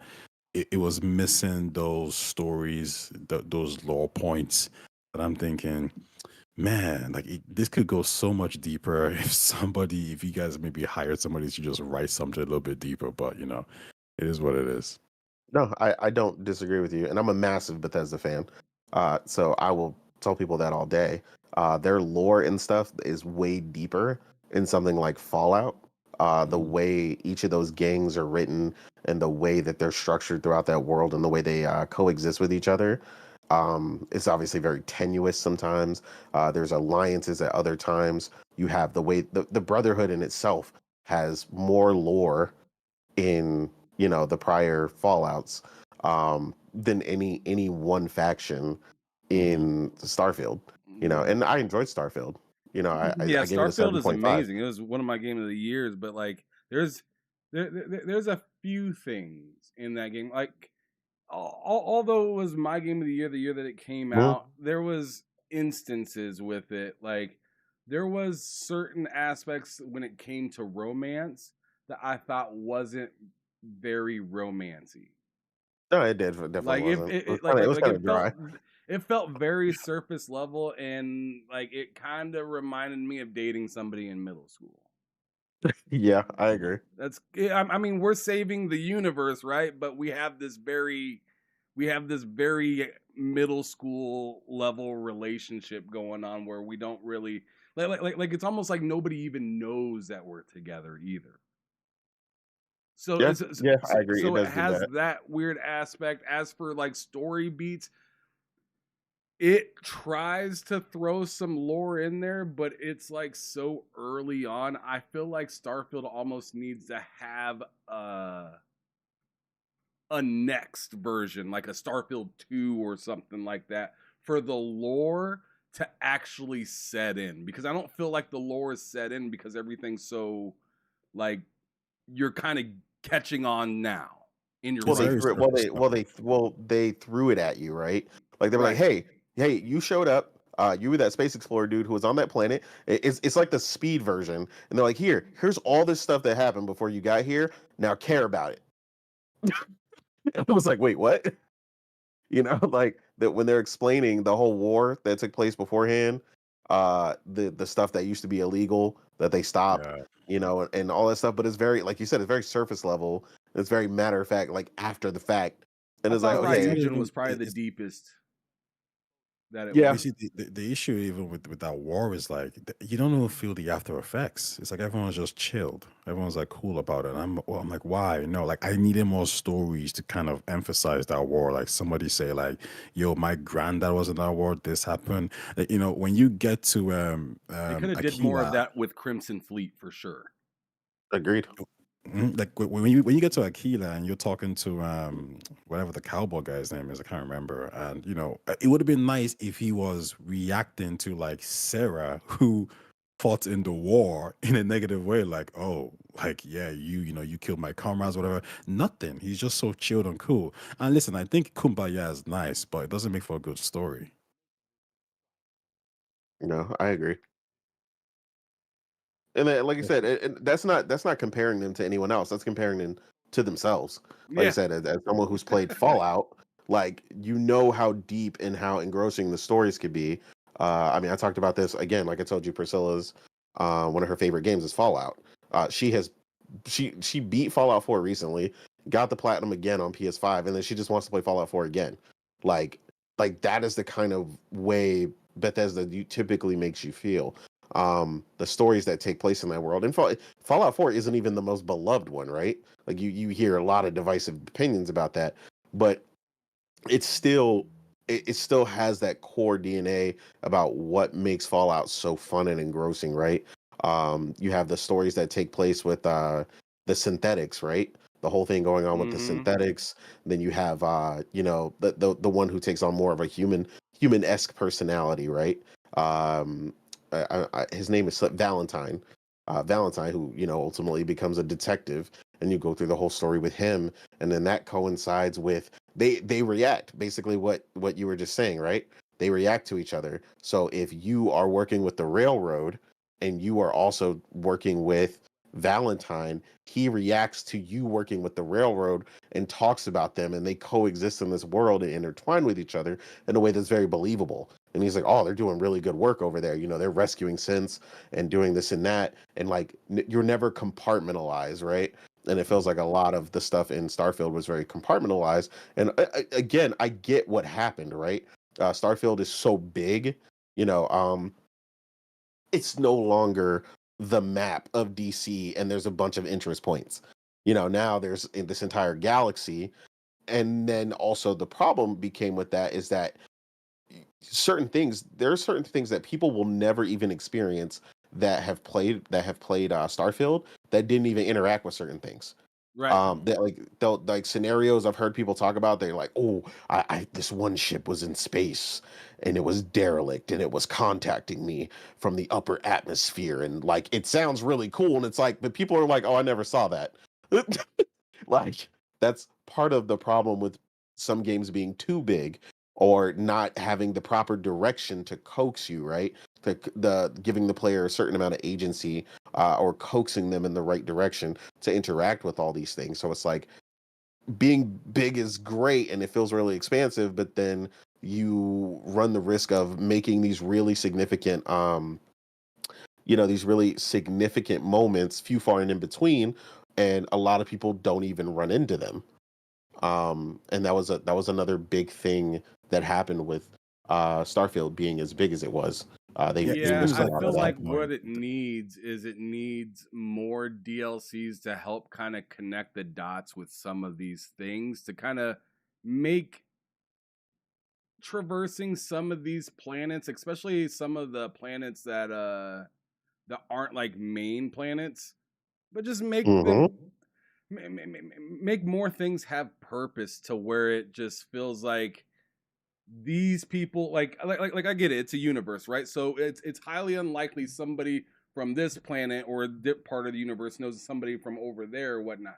But if we can somehow make that work, like I felt like it was kind of an opportunity they could have took advantage of when they were bringing up like the dead presidents and like Genghis Khan and stuff like that, right? Mhm. Like that could have tied into another like alien form that's like helping project that, because I'm not sure if anybody here played that like side mission or whatnot, but it lets you know like It did. within that It was good. something else kind of went on that kind of copied what the essentially what the world, what the actual world had going on, and like kind of reprojected what was there for in the sense of just like famous people. And I'm like, man, you could have did that with all different types of races and just had them all here, and then that's kind of where we kind of branch out from, where these people came from from this place, but these people came from Earth and they're friends here, but like on the outside they hate each other. So I'm trying to coincide them and just try to tell us, you know, that we can all exist and stuff like that. And that's like its own mission of its own, but kind of ties in the Ryujin and all the other stuff together, and the you know, the United Colonies and stuff like that. I think that would have been cool. I think see that that makes they're it kind of better for trying to sure. do something with the latest DLC, but I felt like them keeping it on the planet was a benefit into what people maybe wanted out of a Bethesda game, but directly went against what Starfield was made to do.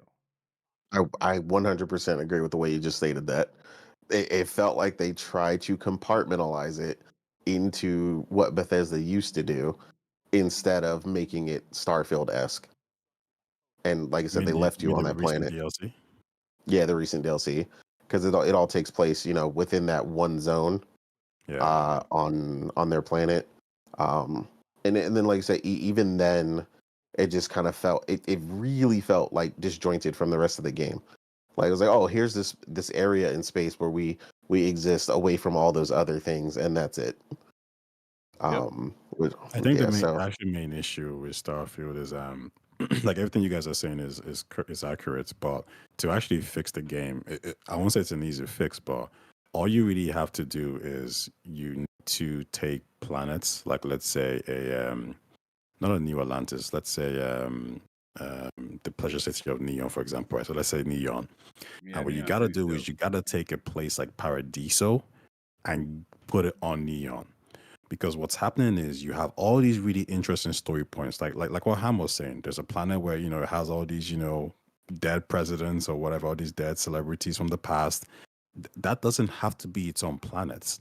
What you need to do is you need to take these story points, strip it away from these unique planets, and put maybe 6 story points into one planet. So when I'm in Neon, cool. But I should be able to traverse Neon and go to some island in Neon called Paradiso, because that makes Neon more memorable. So what's happening is we keep going to all these new planets with, like, I mean, for example, Ham, can you tell me the name of the planet where you've met all these presidents? That's no. It's there completely you irrelevant. go. Who cares? Like, you know, No, it's man, I just can't. I'd nonsense. have to turn on the game and look it up. But yeah, I do know all of the main, like, you know, planets and stuff like that. And I even know some of like the side ones, right? Some of the like weird name side ones.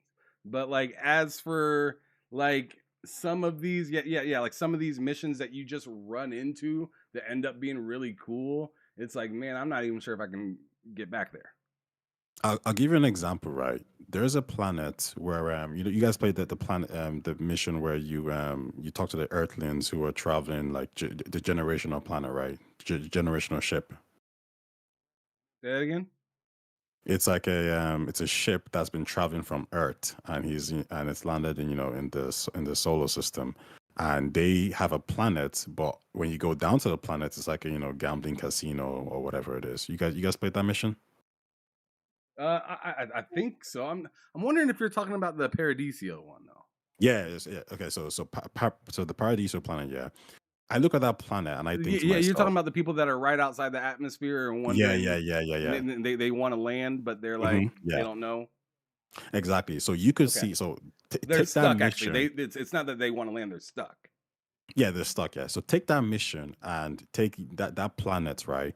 Now there's another mission on a whole different planet where these guys are trying to basically rehab criminals. And what happens is you have these bounty hunters who are hired by, the corporations or the rich people in prisons because they don't want criminals to be rehabilitated, right? So I'm like, you know what? Like, why does that have to be two separate planets? What you could do is you could take that mission itself and put it on Paradiso, right? So when you've saved their Earthlings, and you've kind of given them a place to stay on Paradiso, well, now they're agitated because just, around the corner from them, you have these criminals who are living close to their families. So they are the ones who hired the bounty hunters. So now you've created more story within Paradiso, and it's perfect because now that place becomes more memorable to you because you're doing multiple different missions that are connected to each other. But instead, what Bethesda did was like, no, we're gonna make this separate mission a whole different planet. And it's baffling as to why, because it seems they prioritize the idea of you exploring planets, new planets, as opposed to making a great story or making a specific planet more memorable. Yeah, I agree. Yeah, they're definitely missing, like you said, the cohesive nature that a lot of these things could have had. And like I said, what you're talking about could have made it so people didn't miss so much of this stuff, and it gave more of the feeling of Fallout, where there were all these interest points that people didn't miss. Like Priscilla remembered the generational thing. I didn't remember the generational thing, but I remember the other part you were explaining, the criminal rehabilitation. But I can imagine the amount of people who never got to the criminal rehabilitation thing. And I remember that whole scenario. And then once you actually played it out, how significant of a thing it was, the choices you went through, with them and stuff, and how significant that was for those people. Like, hey, like we really want to make this work. We're really trying to make something here. Exactly. So yeah, I agree. That definitely could have been. Again, it's the structure. It's something that we've talked about on my podcast where we're like the danger of an open world game being too open. Because like you said, there's so many things for people to discover, but there's also so many things for people to miss the way that the game is structured. Like I've had little interactions, so many little interactions, like you said, and then I think the one that you guys were talking about, where the planet is freaking out because of the ship in space. There's a ship that's in space above the planet, and the people on the planet contact you, and they're like, "Hey, can you do something about that ship in space? Because we're like freaking out, like they're gonna attack us or something else is gonna happen." And it's like, but again, if no one ever goes to that random planet while they're jumping through sectors, you'll never see that mission.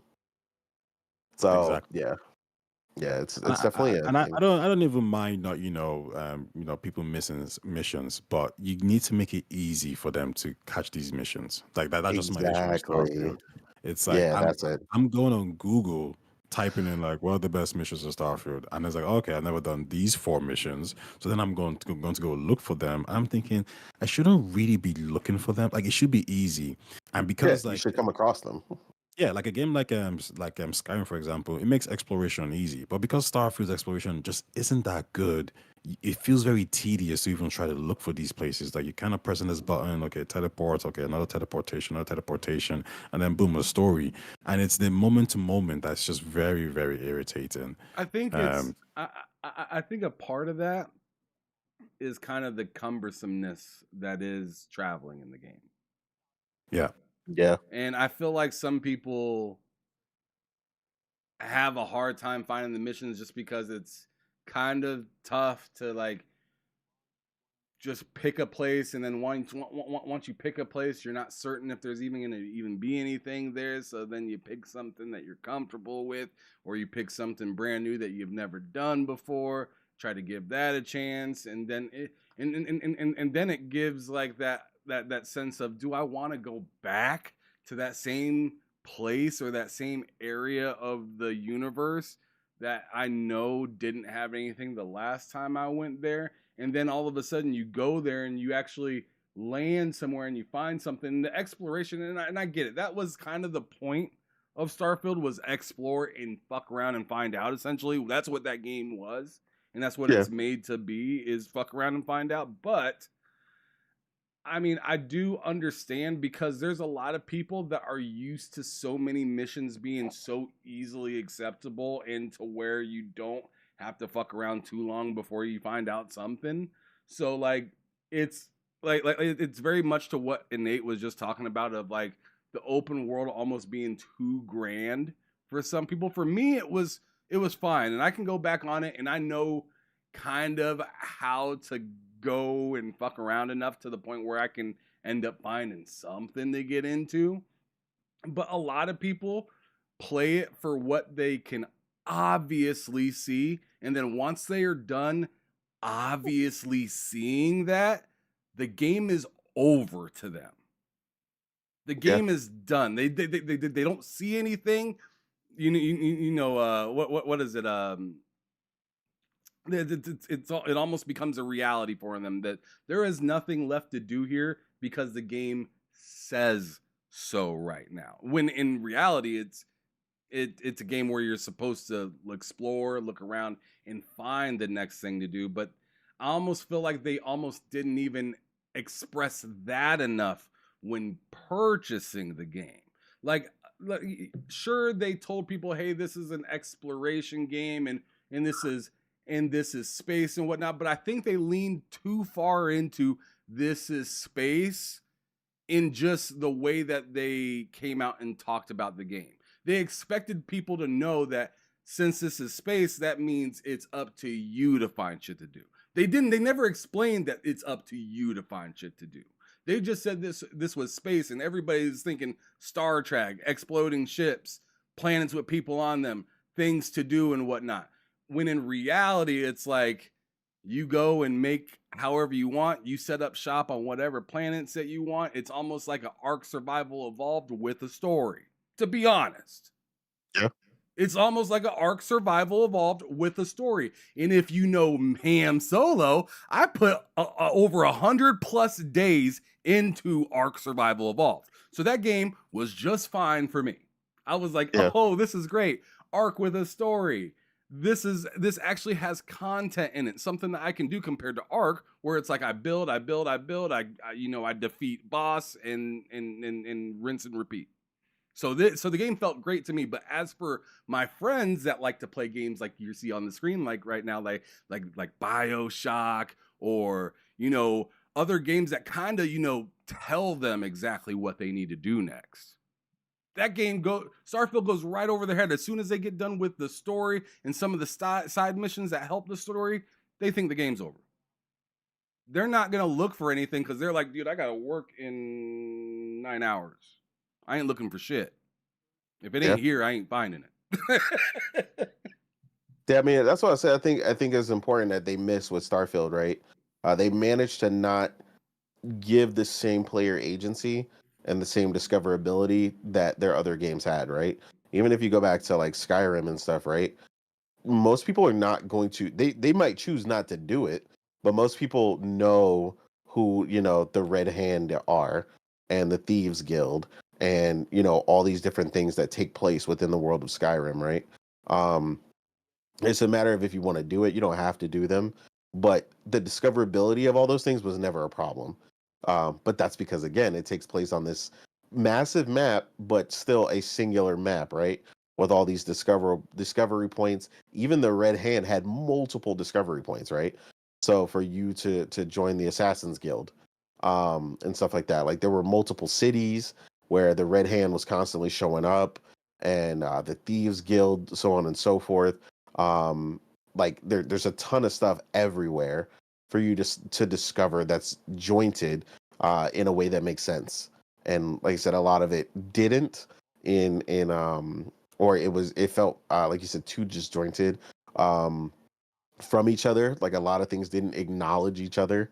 I think the one time you get something is if you have Sarah Morgan with you in the beginning, and you go talk to the Marines, because she used to be a Marine, and the guy's talking to you and he's like, yeah, Sarah, when you gonna join back up? And she's like, yeah, never. They kind of have like a little camaraderie and stuff with that, but like that's like something that was like normal in their games. That's a little few far and in between in Starfield. So I think they missed that. What broke my heart on Starfield, other than not being able to drive at first, because now you can, now you have a vehicle, so it's nice, and that vehicle's dope. But what broke my heart in Starfield is I started the game, and my character, if you don't know, I made Khan Noonensai from Star Trek, Wrath of Khan, right? Yeah. And I was an absolute demon in the game for the most part, right? And I picked at the very beginning of the game that I am from the family of the House of Barun. Yeah. And then as I'm playing the game for the first time, I run into Andreja, which is part of House of Barun. And at no time did I get acknowledgement from that. That's wild. And that broke my fucking heart. Because I'm like, dude, I'm House of Barun, and she's telling me about her people all the time. And I'm like, dude, our people. Yeah, it's like people. Yeah. It's like I am him. Like you don't recognize that? Like and then I go to marry her, and she's like, I can't marry outside of my. I'm like, what the fuck are you talking about? Yeah, she didn't acknowledge that at all. Nah, none of it. I didn't change any of my skills, because I know you can do that technically and whatnot. I didn't change none. I was House of Room. The game acknowledged it when I went into a settled system, and it was like, hey, choose a House of Barun thing and you can pass, right? They even advertised it when they first showed off that long thing of Starfield, right? At the Microsoft showcase. They advertised, hey, if you're in parts of certain religions, they'll let you buy. And that was true. But how do you not have one of the main protagonists acknowledge? Like to me, that blew my mind. I was destroyed after I figured out because that was the whole reason I got with her. I was like, we can be the House of Barun power couple. Yeah, that happens in all their other games. So I get why that shocked you. Because if you pick something, or you riding with somebody, or you ally with somebody, everybody brings that up. They're like, "Oh, you running with them? Oh, that's crazy. Like, I don't know if I can trust you because you running with them. You're with the railroad, or you're with, you're with the synthetics, or you're with whoever." Like, they always acknowledge that stuff. So for you to pick that as your core component of your character and it not be acknowledged is crazy. Well, it's acknowledged. Like I said, it's acknowledged everywhere, but her. Everywhere else acknowledges, hey, you're House of Barun. Oh, we don't fuck with you, or we fuck with you, right? But when it comes to my wife, she is just like, I don't fuck with black dudes. And I'm like, you black. like we're both black. What are you doing? Yeah. Like it's like one of those type of feelings, right? You meet a sister that don't fuck with black. You're like, what the? Like, I don't care if you mess with other races too, but it's weird when you say you don't mess with your own though. That's weird to me. Like, I don't care what you fuck with. But when you say specifically that you don't fuck with your own, I think it's weird. Yeah, I did the same thing, kind of similar to what you did. Not that I was Varun, but I specifically got her to come with me when I went to go do the DLC because I knew same. it had to do with her people. Because I was like, okay, so she should have heavy interaction with this because these are her people. This is her planet. Like, and it's not a lot. Like she kind of halfway participates, but like not really. Like, and I'm just like, that's kind of weird. Like that again, that's a very non-Bethesda thing to do, to like not have She was very in her the interact background, with just all like that. pacing type shit, right? Yeah. She's just like, oh yeah, we do that here. And I was like, wait, what? Like you supposed to be showing me around. Like this your hood. Right. Like You should be like, yo, we need to go down to the strip tonight. Like something like that. Like exactly. you should know where like I know when I take one of my friends from another town back to my hometown, I'm like, yo, we hitting this spot, we going over my boy's house, we sipping over there, and then at night we hitting that after spot. Exactly. And there was none of that. None of that. Like I was like, yo, you seem like you a stranger here as much as I am. Like I know she like, pulled I'm- up like Kal-El for real though. Like where am I at? she did. She Who did. is this people? Looking like Goku on Planet Vegeta. Like where the fuck am I? I ain't never seen this place. Oh shit. Anyways, y'all, I don't know. I was planning on talking more about that shit, but we got all the way over to Mass Effect talking and all this other jive and whatnot. And you know what? I'm tired. And my daughter just woke up just a little bit ago. She got the day off of school because of snow. Oh, okay. It's a snow day. It's the first of the year snow day. So I let her sleep in. She relaxing. She waking up. She's supposed to be making me some toast because she lost tic-tac-toe last night. We played best That's 2 out of what's up. 3. I won the first one. I let her slide on the second one. But I mean, I'm one of those gamers. I'm not just gonna let it slide. I'm not just gonna let you win. You gotta beat me. He said, you "Now you gotta gotta earn that." Yeah, I'm basketball sorry that courts you're and, 7. like, That ain't my things. problem. I'm sorry, you're 7. That ain't my problem. Bam. That is not my problem, bro. You better grow up. You better figure it out. You better, you know what I'm saying? I mean, that's how I was treated when I was growing up. But hey, man, I turn on. I remember back in the day, I turned on Street Fighter and whatnot. My pops used to beat my ass in that game. Same with my brother. My brother in football. I used to play college football, Game Breaker back in the day. Game Breaker, Game Day, fucking Game Day and all that. Yeah. Bill Walsh college football on the Sega Genesis and shit like that. Man, my brother, he come back home because he's 13 years older than me. He came back home from Notre Dame on break from school and just beat my ass and be like, "Well," he'd be like, "Good to see you, bro." Like I'm like, "Fuck you." You know what I'm saying? Like properly. Fuck, you can go kick rocks. You can take your ass back to college. But yeah, I used to love that stuff though, like that Tekken. The camaraderie playing, I'm all about that stuff. With friends, of course. I don't really care about playing randos. I don't know what it is. I just don't care. I'm not a rando person like that. The last time I really enjoyed something like a fighting game or something was family reunion, playing Pass the Stick with all my cousins. You know what I'm saying? Like that's when we got it in. We were playing Soul Calibur and we were going in. So yeah, that's when it's fun. Mm-hmm. Yeah, same. Last time I played like Tekken, like with other people and stuff like that, I think it was like Lord Cognito had like some party kind of thing, right?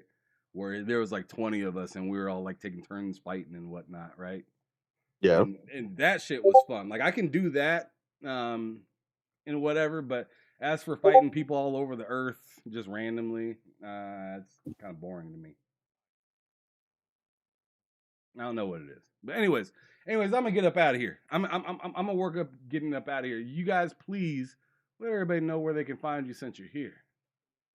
Yeah, man, you can find me typically every Saturday on the Otter Players podcast, 5 p.m. Eastern time. Just talking games, keeping it 100. Having a good time, man. And otherwise, you can find me on Twitter at TheRealInnate or Blue Sky, same thing. Talking gaming and playing these games. You guys can find me at Tayer Talks, TAYETALKS. Or you can also find me on Look Show at Look and Am Show on Monday. Well, my time is Monday evening. Everything plus gaming. So that's right here on this channel. All right, there you go. Well, shit, I'm gonna get up out of here, y'all. It's been a good time. A lot of people came through the talk, guy, and Nate stopped through first, and Ty, and Paris strolled through a couple times. The first time on accident, but he came back and decided to spit his game and talk his shit. But anyways, I appreciate everybody for sliding through. Whether you came here to talk,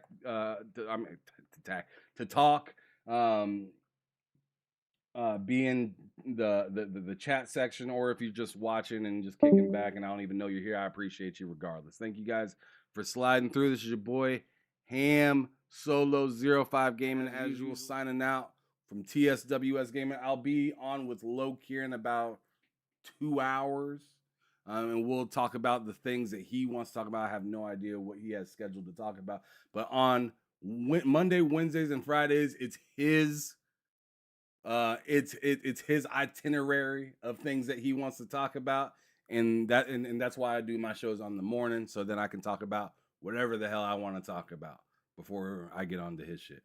But anyways, y'all have a good rest of the day. This is your boy Ham Solo from TSWS Gaming, letting you know as usual to keep it gaming or keep it moving. Peace out. They said we said they said we said that you